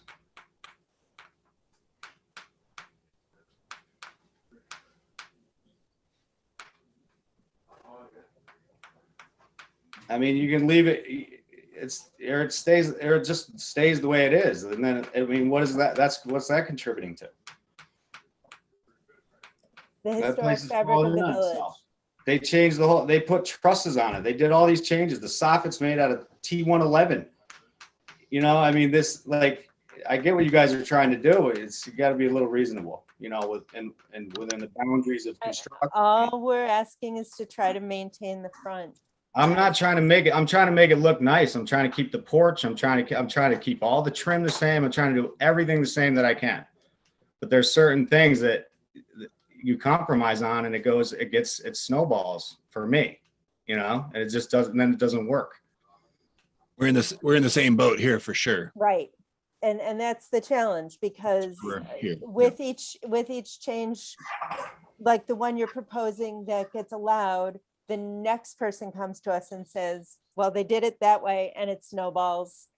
And the historic fabric of the buildings in the district in the National Register. But the point is, the use of that building got somewhere along the way. Somebody let them turn that. It's a 4-unit building, right? So the use of that building. So the way that he did it wasn't legal, first of all. Maybe it was at the time, but it's not now. So for me to go back and try to keep that, I can't do it. So here's what I'm working with, you know, and to try to put doors, like even like on the side of that house where that porch was, it made that driveway like where you could hardly fit through there for like modern times, right? Like, okay, yeah, it was great when you had a horse and buggy. Well, and I know. guess that's the other question, and this isn't an HCARB question as much as a zoning question. Jackson, or if there are 3 apartments and then a studio in the back, there need to be parking for every bedroom? Yep. I've discussed that with Mike and told him that we may even need to do a plot plan that includes lines drawn and studies of turning radiuses and stuff like that. So he's aware that that's coming up for him. Yeah, there's plenty of parking there. I really, Especially since it's an existing 4-unit already. So it's existing as. I think there are a lot bigger questions, but I really think personally, unless somebody else wants to put it up for a vote, I would like to ask you to go back and try to create a plan that keeps the front of the house intact. And I think that's fair. We're just asking to maintain the original character of the front of the house. The 3 windows across the second floor, the center door, and 2 windows. I'll leave the 3rd window just like it is. I'm fine with that. I can stay painted. No, but the 1 door and 2 windows in the front, since there is a side door that if you rethought the layout inside. There's a side door on each side. You can't use the side door on the other side. You walk right on the neighbor's property. It's I don't know. I don't think that's allowed. It's trespassing. It's literally like 2 feet. It's closed. I don't think it's. That was an afterthought, that door. I guarantee it, because it's stuffed up against a window. No, it's not an afterthought. It's a kitchen window. It's a kitchen entrance. It was part of the original plan. That's an 18 whatever. Yep. I'm sure they had much nicer neighbors back then. All right. So where are we at? Unless anybody wants to make a motion and see if a vote passes, I would like to ask you to go back and try to maintain the front configuration. Okay, so how about the windows scheduling that I did? Those windows I can replace or not? Well, I think that, are you gonna start replacing windows? I'd like to start working, yeah. So replacing all of the windows with, Just the front ones that I gave, just the front ones that are on that schedule that I gave you. however, if we're asking you to deal with the front configuration as it is. That doesn't have to do with the windows though. I'm not Okay, moving so- any windows. So the 5 windows on the front, Not replacing 5, those. 4. What about the center window? If you guys want to keep that, I'll keep it the way it is. I mean, I'll just leave the plywood on there. That's fine with me. That original trim? Absolutely. The trim scheme is intact for all of the windows on front and sides. I don't plan on doing anything with the trim. So a subsequent owner could conceivably replace the window. Is that correct?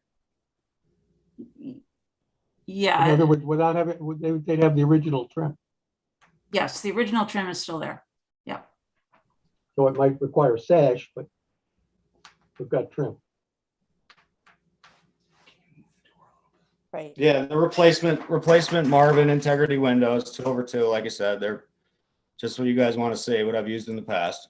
So the trim gets maintained, the 4 windows on either side of the front door are what you're proposing for replacement, and then The side windows as well. the side windows and the rear windows. The rear windows were replaced at some point. We're gonna try to work with them. They were replaced probably in the 80s, probably when the fire happened, when they did the trusses. The back part of the house was pretty much as newer construction as far as. Do you have evidence of a Period. fire? Is that what you think happened? Yeah, I mean, there's evidence in the house, and I was also at least 2 people, Russ Smith included, said he remembered when the fire happened.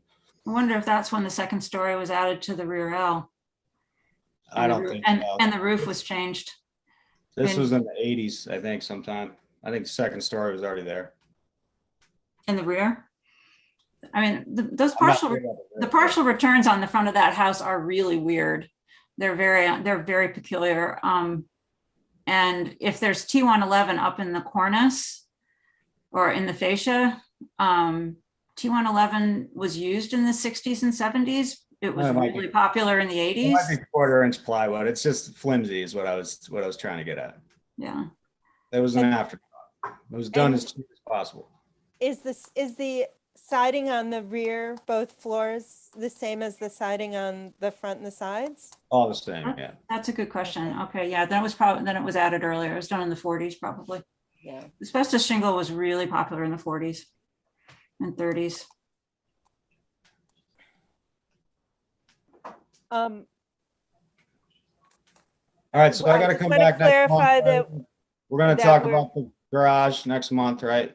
Right, Yeah. and if you're going to begin replacing windows, it's the 4 or 5 on the front of the house, depending on whether you're gonna do that center over the door. And then the windows existing on the sides of the house, correct? Correct. And then. Yeah, back to now, all the way back. It's like 2 back, I think 2 back on the sides. Right, and right now, until the questions about entrances to apartments get resolved, that driveway side door will be maintained. Yeah, we won't mess with that until we get figured out.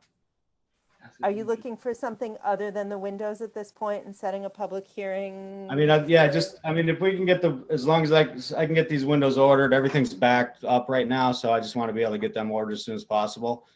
I'll hold off on ordering the doors that are on the proposal, and as long as we can get this public hearing with the garage, and then I'll meet up with you guys next month and hopefully have some more something we can come together on. Well, and I still struggle with the windows because they are probably original windows. Yeah, they're original sash. It would be good to get them salvaged rather than just dumping them in the I'm dumpster. I'm not doing that. I want to put new windows in. If you pull the windows, if you let me know, I will find someone who will take them. Don't dump them. We're asking you not to destroy the windows, okay? So somebody Those windows have another life, even if they're not in your building. Okay. Jesse will find a new home for them. Does anybody want to make a motion regarding the windows on the front and sides of the house at 58 Susquehanna? I can make that motion Thanks. that we approve the windows as submitted for the renovation of the house. Thank you. Okay, anybody want to second that? I'll second it. Any discussion? Okay, Liz votes yes. David, yes? David, yes. Pat, no. And Jesse, no. Thank you, Pat. Okay. Thank you, everybody. Thank you, Michael. Please give it some thought and see if we can come up with some compromises on the entrances and the rest. Okay, thank you. Thanks. Thanks, Mike. Have a good night. Take care. Okay. All right. We are going to move on to 46 Lake Street. Nick from Red Point, are you with us? Have you been hanging on? Yeah, he's down there in the corner. Oh, is Sophia, are you going to do the present? Oh, I know Nick presentation? he's traveling, but I know he's okay. here. I'm sorry. I'm here. Oh, Can you? Okay. Yes, we can hear Hey, you. Nick. Okay. Hey. Go Okay. ahead. So sorry, yeah, this says window replacement, but it's actually not a window replacement. It's we've actually talked about this before. I'm just coming back for some more clarification. We had, I think last year, gotten approval to take the cornices and the dormer window surrounds back to the 1913 appearance of the Gradner house. And a quick background that I'm sure you all know, this is an example of a house that has been through a million changes. It started out as a cottage, then it became a huge Second Empire addition, then it became colonial revivalified, then it became renovated again extensively in the 50s and 60s. And so what I'm coming to you guys now for is when we initially approved taking the dormer window surrounds back to the 1913 appearance, I think it was not clear on my end whether, I guess I wanted to make sure that we were all on the same page regarding the window sashes. So the original windows in 1913 were 2/2, which is typical of the Second Empire style. In the 60s or 50s, they were replaced with 6/6s along with the rest of the windows on the front of the house. And so what we are proposing to do is we would actually like to leave the windows. We would like to leave the 1960s 6/6 windows. The client knows that they are not typical for a Second Empire house, but feels they are more cohesive with the rest of the 6/6 windows, which in that photo, you actually do not see them because they were taken out being restored. So essentially, I'm looking to make sure you guys are okay with us leaving the existing 1960s windows in there while bringing the rest of the dormers to the 1913 appearance. Thank you for clarifying that. I think, you know, we can't spite you for leaving the windows in that are in there. And we understand that, you know, that's not the exact period, but I don't think we can make you change the windows if you're leaving windows that are already in there in place. If anybody else has anything to say, yeah, you know, we can work with you on leaving those in place. If you ever get to the point where you want to do the 2/2s, we would applaud it, but. Okay. No, that's. Anybody else?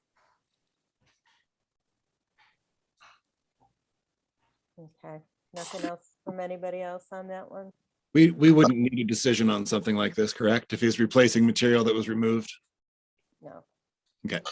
Okay. In that case, I will leave it over to Sophia, my coworker at Red Point. For the same. Thanks, Nick. Thanks, Nick. Yeah, so same property. We're looking to do a new property line fence. There is one there, but it needs to be replaced. So we're basically looking to do almost something very similar. They would be cedar, made out of cedar. We have Oneana Fence doing it. They would be 8 feet by 4 feet high. I checked with Jackson about, kind of where on the property line the fence has to be, but, a discussion with the client and the neighbor, I'm not sure has commenced, but right now it is on the property line, and it would go from their like barn garage all the way down to the lake, but it would stop 20 feet before the lake. I think, let's see, let me just look at my notes. And it would step down with the slope. Oneana Fence will be doing that.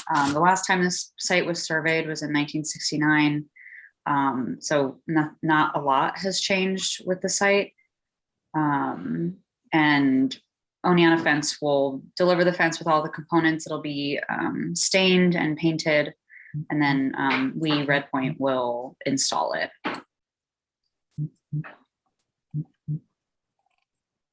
Does anybody have any questions for Sophia? Now that image is a little hard to see, so I can send the link to their website if that's a little bit easier, but it's And just you said the step down, not paneling. follow the slope. It's going to step down, not follow the slope of the hill, correct? Correct, yes. Okay. That's pictured.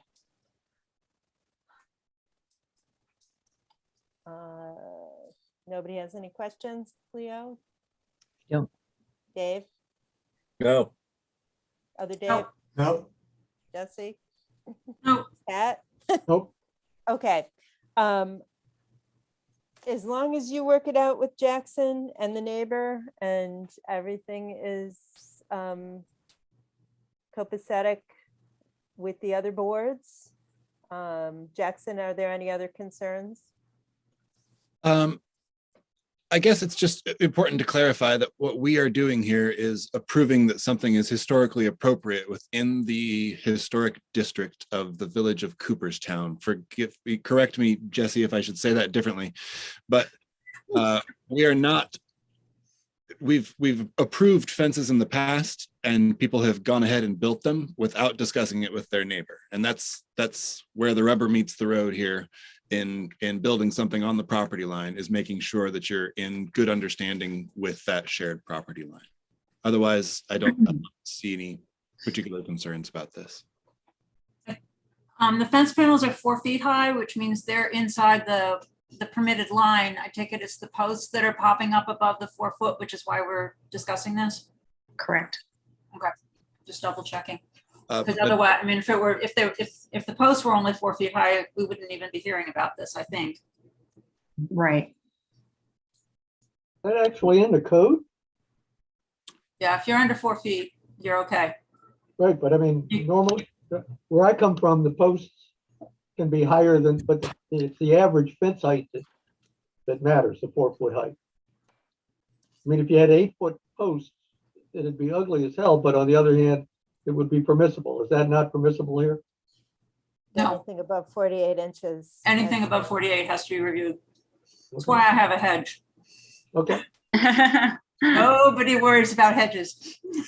No one's. So correct me if I'm wrong. Are you saying that a side yard fence does not need to be reviewed by HPARB if it is within the bounds of the code? No, they need to be reviewed for materials and appearance. Okay. But in terms of neighbor consent, Right. that's my understanding. And so, Yeah, I think, I don't know if Nick, you can attest to whether the Grandners have discussed with their neighbors or, No, they haven't yet. We definitely will make sure that's a priority, obviously, before the fence gets installed. I do know the property in question, the neighbor, is listed for sale currently. Okay. But yeah, no, we will definitely make sure that all parties are in agreement over the location before putting it in. and is it just the location, Jackson, or does the neighbor does not consent to the appearance, just the location, correct? I don't think that the neighbor is at play in this at all, but in the past, when it's happened, it results in a potentially angry neighbor that was out of town coming back and asking me for freedom of information requests and causing a bunch of work and being generally struggling to work through it. So that's all I really mean. Yeah, we want to obviously avoid any sort of legal action that in the future, you know, we don't want to get involved with that either. So this is bring us in the midst of going to cover all bases. Right. Cool. I think it makes good sense to be proactive about that. And of course, goes without saying, good side to the neighbor when all is said and done as well. Right. Anything else, Jackson, that we need to be concerned about with this? Not that I know of. Let's start the other way. Dave Sanford, do you have any questions? No, I don't. Okay, Pat? Nope. Jesse? Nope. Dave Strogatz? No. Leo? Nope. Thank you all. Does anybody want to make a motion?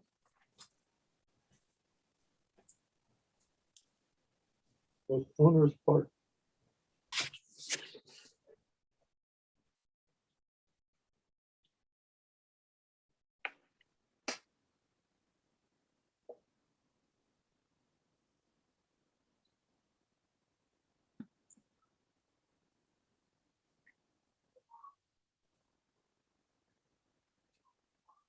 What happens if there's no motion made? Somebody's just waiting for their sheets. We all go home. Actually. And my We're cursor getting is to frozen. that place. 7:07 here. Yeah. Liz, what do we need a motion for? Do we need a motion to approve the proposed fence? Just a post, right? Okay, the posts. Okay. I move we approve the post as submitted. Okay. And I'll with second that. with the condition that neighbor agreement is obtained before I don't know that we need to make a condition on that. I was just encouraging. I don't think that's part of H part. It's not. I don't think we can request That's zoning. I don't want That's it. the zoning thing, right? I don't want it to be business. All right. It's a friendly discussion with the neighbor about what the plans are then. Got I it. can do that. Informational conversation. Great. Okay, so we had Dave make the motion, Pat second it. Liz votes yes. Pat, yes. Dave, yes. Jesse, David, yes. yes. Hey, I think we have it. All right, thank you for your patience, Sophia. Yeah, thank you. Okay, do we Also doing need the help? next one. Right, our next on the agenda. Have a good night, guys. Hang in there. Thanks, Nick. Thanks a lot, Nick. Take care. Thanks. Yes. Okay, number 60 Lake Street, 8 on the agenda.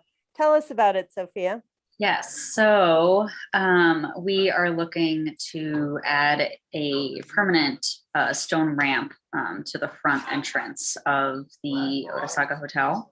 Right now, there's a temporary one with a seasonal vestibule, and Jane Clark would like to have something that looks very as if it were original to this entrance. So the stone will match the existing sandstone that's there. We're currently, looking into quarries. We have our stone guy on board. We have our mason on board, both of which are working together, and we're all working together as far as details go and how to, kind of construct this thing in the best manner. The grade will only be a 1 degree difference in what the temporary wooden one is now. The brick has been chosen by Jane Clark. It's a little bit different in this rendering color wise, but it is very similar to the existing brick that's there now. The railing will be made actually by the original manufacturer fabricator that did the railings that are currently there. So he will match all of the finishes, kind of the little kind of decorative ornamental piece that's on there. Same width, same size. It'll just be on this ramp, so it'll look as seamless as possible. Yeah, these curb pieces are, kind of, they're square and flat, and then these will go, this is I realize I'm pointing with my mouse, you can't see that, but there is a threshold that's right in front that you see where the new ramp will meet, that will remain. So we're just going to cut the curb pieces to fit that area, because there's like a small little piece that comes out, but yeah. And the curb, what's the material on that curb? Yeah, so yeah, the all of it will be the sandstone. So we have a big sample in the office of it, and then the brick are actual bricks. They're just thin cut brick, and that's from Brick Floor Tile. And then the quarry, we're still not sure exactly which one it's from. The quarries aren't open yet, but it will be sandstone to match the existing that's actually there now. Does anybody have any questions for Sophia? I do. Are the brick veneer insets into the sandstone, are they essentially to keep wheelchair bound people on track for the door so that they don't run into the suicide lights? Not necessarily. It's more of an aesthetic. We kind of wanted to, pay an ode to the current brick that's there, because it's very pretty. So we wanted to have something that connected both of them. The ramp, they do have an ADA ramp already. So this isn't necessary by that code, but we wanted to add it as a kind of decorative element to make it nice and for it to match what's already there. The only reason I bring that up is that wheelchair wheels tend to be very high pressure or sometimes even solid. And so running a wheelchair wheel over the brick is going to cause some discomfort, not a lot, but some to the person in the wheelchair. Yeah, so the brick's actually inlaid into the stone, and it will be flush to the ramp. So hopefully that would kind of minimize that kind of friction. But it is a good point to bring up something that, I think the wheelchair could go in between, that middle. It looks like it could. Yeah. Right. It looks like it's designed to keep them in there. Yeah. And obviously if you turn, you'll potentially hit the brick a little bit, but because the brick will be flush and laid in to the stone, that shouldn't be like a total issue. And it's also, trying to help ease the service, the guys that kind of roll the carts with all the luggage also, and for staff. So there's definitely there will be a lot of wear and tear on those. But it's a good thing to bring up. Well, also the staff with luggage are going to experience rumble. Right. As they hit that brick, and they could actually lose some luggage. Sure, that is a possibility. I'm not saying that would happen, but it's a possibility. Sophia, are you saying that there's not actually going to be mortar joints in there, though? It's going to be flush situation. There will be grout obviously in between, but we're trying to make it so that nothing is actually sticking up. So we want to just keep it as flush as possible. Yeah, there will be small grout that will match the sandstone color. Is the enclosure, the seasonal enclosure, going to continue to exist when appropriate? So what we've done is actually we've made this exactly, I think it's about almost less than an inch to fit within that vestibule, so that they wouldn't have to replace the vestibule or like make cutouts or kind of amend it to fit the ramp. just for ease and convenience. That was, the vestibule that's there, they actually like screw into the wall. So it's something that's like very much used during the winter time, and it's really important. So we wanted to make sure that we fit it within that vestibule, so there wasn't any issues with that. And I know there are questions about the brick and accessibility. If the sandstone is wet, does it become slippery? Will there be kind of skid resistance on there in terms of accessibility and things? That's a good question. So actually the whole front entrance is covered. So the wetness that will come, it will be very minimal, which is actually in our favor, because the wear and tear over time will be much less than what it is in the areas on that's not covered. The sandstone isn't going to have like a full finish on it. It'll just be like the raw stone. Natural. Yeah, it'll be the natural stone, so it'll not actually be slippery. Oh, this is a good image. So yeah, you can see like the covering actually helps us as far as, prolonging the life of the ramp itself. Yeah, that's what's there now, that kind of wooden tan looking thing. Dave Sanford, I know you are probably recusing yourself on this one, I'm guessing, but do you have any I am. questions or comments? No, I don't. Okay. Dave Strogatz, No questions. Jesse? Cleo, did you have any? I don't. Okay, Pat, did you have any others? I didn't mean to jump over you. Nope. Others. No. Okay. Does anybody want to make a motion regarding the proposed ramp at 60 Lake Street?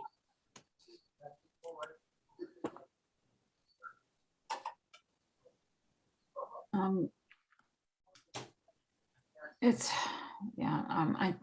keep managing to put my cheat sheet away. And my cursor is frozen, so I can't even get to mine. Your cursor is frozen? Yes. Uh-oh. That's a very bad state of affairs. Computer. I'm downhill here. Okay, here we go. Whoops, gotta get to page 1 here. Whereas the HPARB has made the following findings in reviewing and making a determination on this application for the Otesaga Hotel. It is under 2. It is definitely A. B is okay. C is okay. So 2 ABC. 3 compatibility. A is fine. B is good. C, yep. D and E. So 3 A through E. And I don't think there's anything else, and this isn't about energy efficiency. So the number 5 does include ADA. So. Oh, does it? Okay, you're right. So yes, ADA. There you go. Suggest 5. Thank you. Yep. Okay. Thank you. I didn't get all the way through 5. Yeah. No, it's a long paragraph.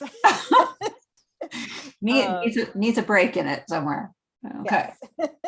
Next time we rewrite the law. Okay. All right. Thank you, Jesse. Do we have a second? Second. Thank you, Dave. And Cleo, Dave Sanford is recusing himself, so you may vote also. Liz votes yes. Votes yes. David, yes. Leo, yes. And Marcia, I think you heard Jesse too, correct? Yeah, I'm sorry. Do you want to call on us rather than having me jump in? That would be better. Well, we may be seeing each other in person soon, and we might be able to arm wrestle each other again. Okay. Great. Sophia, thank you for your patience tonight. I know it's a long meeting. I appreciate you hanging out. Learned a lot. Thank you. Thank you. for having me. Can we have a quote for the record that you learned? I'm new here, so I'm always excited about, listening in and seeing what other projects are going on. You can quote me on that. Thank you for your patience. All right, now we're on to number 9 on the agenda, 29 Susquehanna. Hello. Hi. How are you? I'm doing well. Good. You guys, Would you like, pardon me? you guys are troopers. Well, thank you for hanging out and waiting. We appreciate that. So tell us about your project. So the project is just replacing the entry door at 29 Susquehanna.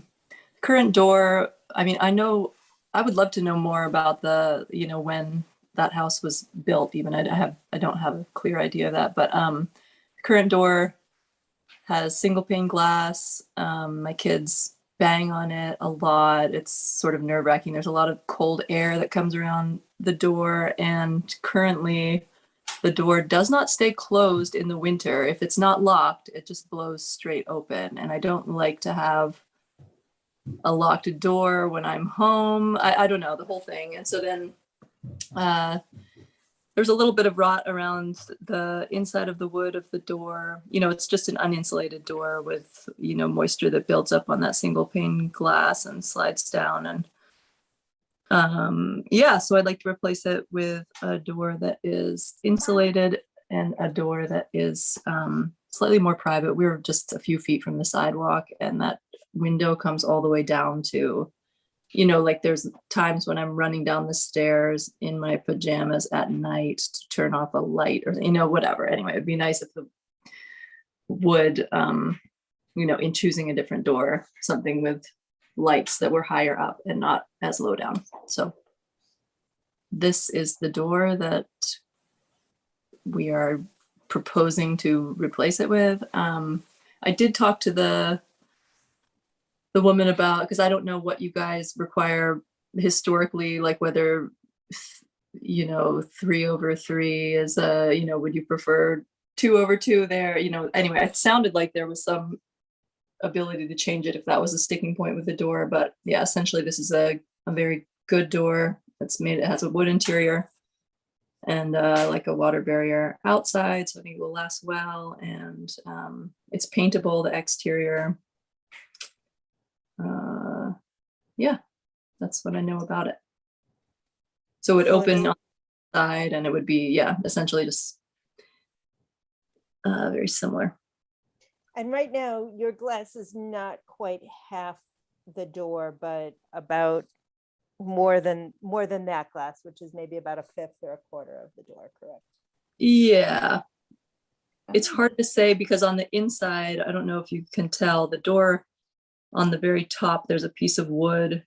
Yeah, there's panels. Basically, that is like a 36 by 80 opening, but for some reason the door goes all the way up. It's a 84-inch door, even though the top 4 inches is like that. Yeah, so I was I'm going to guess it was jerry rigged, possibly for a storm door at some point along the way. I had the same thing on my back porch.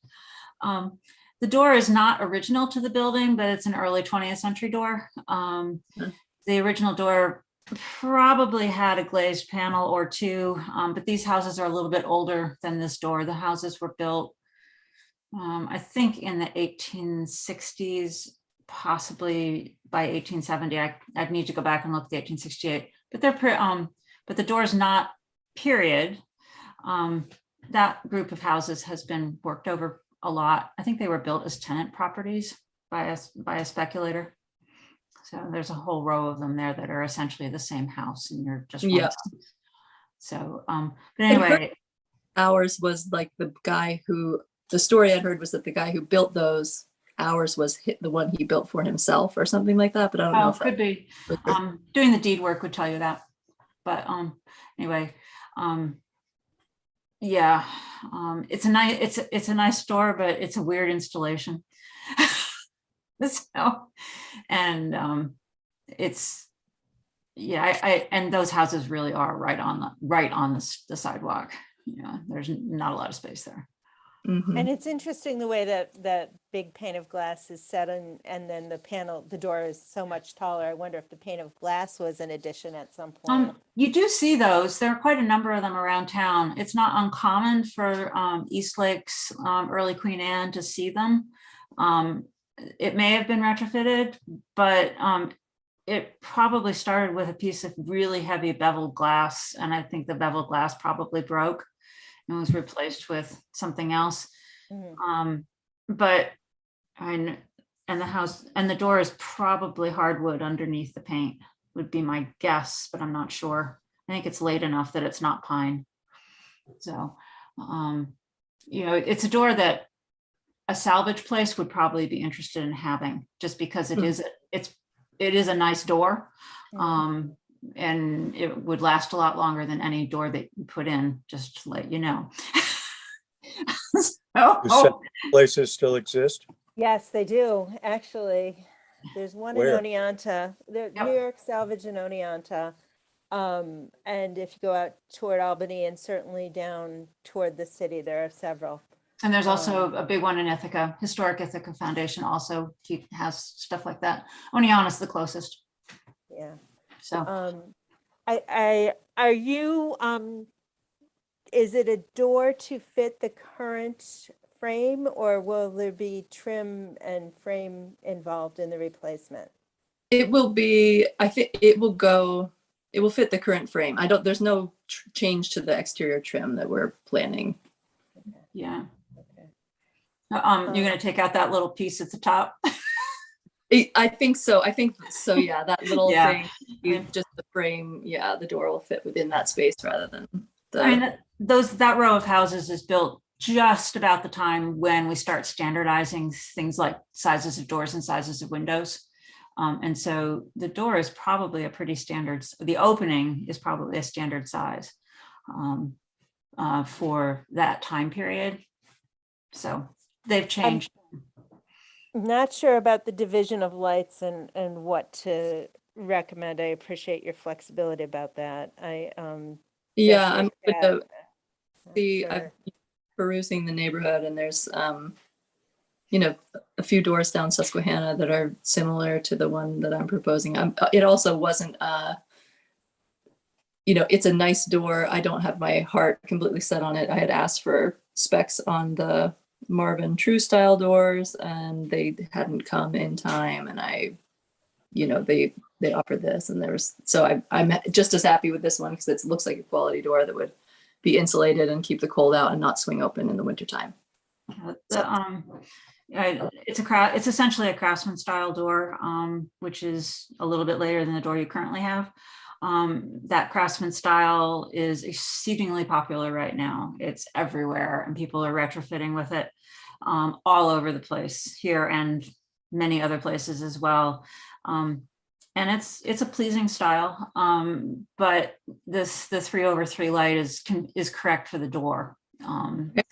So I don't think I would monkey with the light configuration in that door, given what that door is supposed to be, which is a Craftsman door. And someone, you could imagine someone replacing the door in 1915 with a door that looks just like that. So and I want to make sure. Go ahead, Jackson. I'm sorry. Oh, I was just to nail the details down. Are these raised panels in here with like squares? What's the sticking, I guess? I don't know. Are they fielded or not? Is the question. Yeah, is it square sticking around the panel? And is that in interior raised panel or fielded, as you said? Yeah. Are you asking me that question, Jackson? Yeah. Yeah. So I do what you see, and I looked at I don't think I sent you the picture. She had sent me like a pamphlet with like color pictures, and it looks, I imagine that's like an inset thing that has something that comes convex a little bit in that one panel area. That's what it looks like to me. It looks like fielded. Yeah. Okay. It's how I want to pronounce your name right. Is it Aliana? Is that correct? Alana. Like how would you say banana? Oh, okay, Alana. Okay, I apologize. I just didn't want to say it wrong. If you are not sure this is the door you want, and you're still working on getting it, we can approve a replacement. We can, vote to approve the replacement. But if you're still looking at doors and hoping to get something different, you can come back with us for a field change. For example, if you go to order the door and they say it's going to take you 4 months to get it, partially because it's a very popular door right now. Right. No, you it may would. want to. Thank you. It would take 2 weeks to get it, and I Okay. chose because it was something, that I was given a spec sheet and it was available and it looked suitable to me, and I thought, yeah, it would just be a more functional door than we have.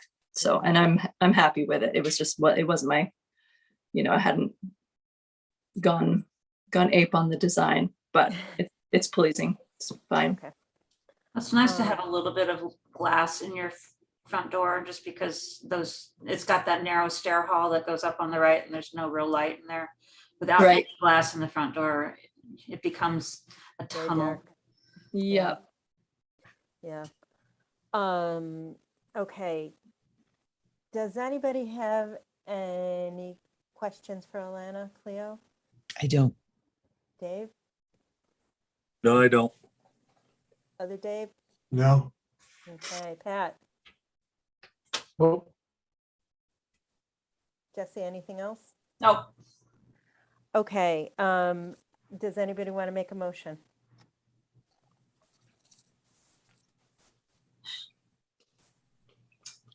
Liz, I'd like to ask if I may leave early. I've got another appointment and I see you it may, at 7:30. Yes. Thank go you so ahead. much. Thank you so Take much care. for Yeah. hanging in there. Thank you. Okay. Yep, my pleasure. Does anybody, and Cleo, that puts you in a voting chair again tonight, right Okay. into the mix. Does anybody want to make a motion? All right, I'll try again. I'll try and get better at this. Okay, whereas the HPARB has made the following findings. Makes a determination on the application that is appropriate under 2A, B. Is it new materials? Technically, yes, maybe, but maybe not. We can just Not do if it's 2A. wood. Yeah. 2A and 2A and 2B. 3.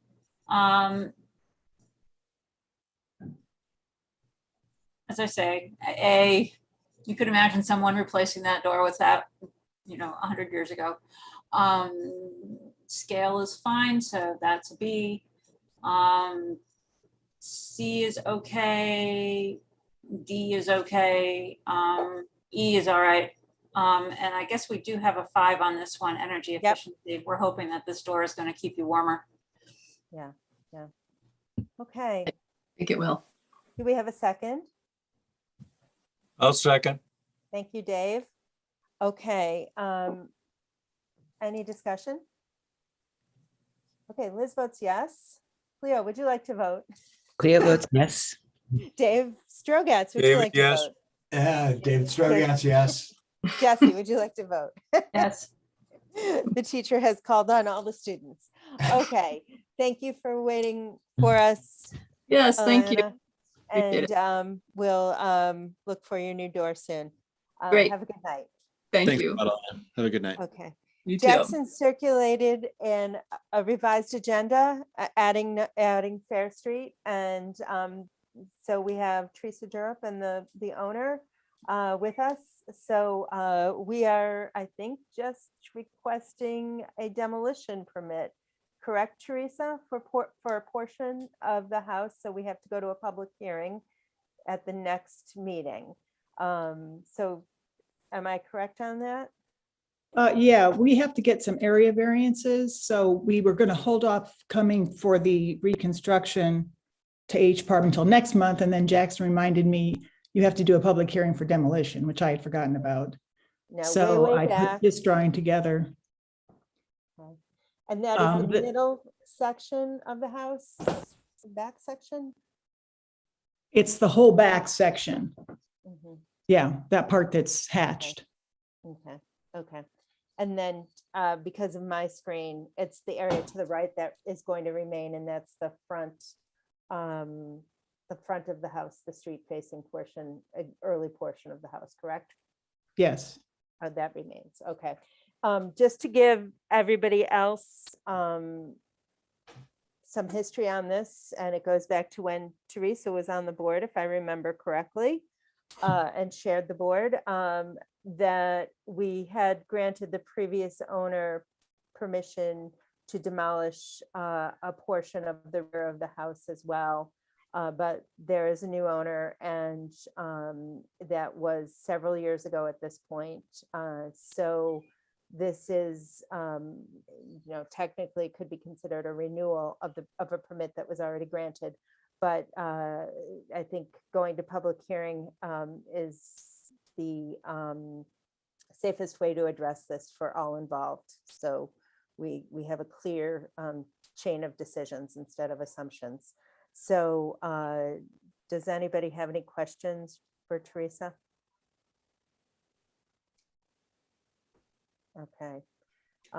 So we need a motion to set a public hearing at the next HPAR meeting regarding the demolition of the sections beyond the street facing section of the house on Fair Street.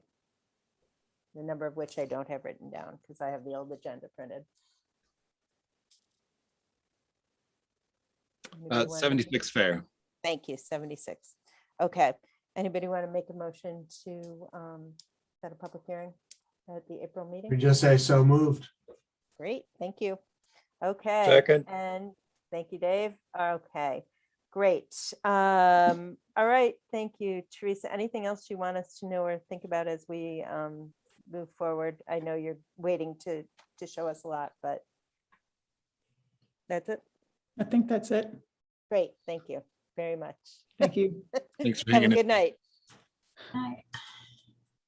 Okay. All right, now we need to review the minutes of the last meeting. Has everyone who was at the last meeting had a chance to review the minutes of the last meeting? I And, move we accept the minutes. Thank you, Dave. Jesse? I'll second. Thank you. And I can, we can, all three of us vote. I vote yes. That's right. There were only three of us there, weren't there? Yeah. Okay. That would have been a fourth vote, but I think the three of us Okay. consist of a quorum for this. So. All right. So since we have Jesse and Pat, or Jesse and Dave moving and seconding, I think we're good with our approval of the minutes, with me voting to approve them. And Cleo and Dave, this is kind of moving into construction season. 2.5 hours is a pretty long meeting, but Very occasionally long. we have our 2.5 hour meetings. I apologize that you had your baptism by fire. In the next 2 or 3 months, they may be somewhat long as people start to really plan their projects. So this should be the worst of it, the next 2 or 3 months, but I would plan on at least 2 hours. I did get the heads up last month, so Sorry. I can't say I'm surprised. And then, we go into not quite hibernation, but they're usually not as long unless we have something contentious or difficult. So thank you both for joining us and for hanging in there, and we'll look forward to working with you. Yeah, and thanks to Jackson for sending the materials. Sure. Yeah, I'm always open to feedback on how I can help ensure that things are concise. And I'm not long in this position, so I'm still working on kicking things back to applicants to encourage them to make sure their applications are complete. But you can see the kind of spectrum of applications that we do get here. So I'm trying to allow people to access, but make sure they're putting in the effort. And he's not a mind reader, so he never knows what we're going to pick on once we see the application. That's the fun part. But he tries to anticipate all of it. So thank you for doing what you do, Jackson, and putting that together. And Marcia, thanks for hanging in with us, and thanks all for being here tonight. Thank All you. right. Thank you. See All you right. in Next month. April. Thanks, Thank everybody. you. Bye-bye. Bye-bye.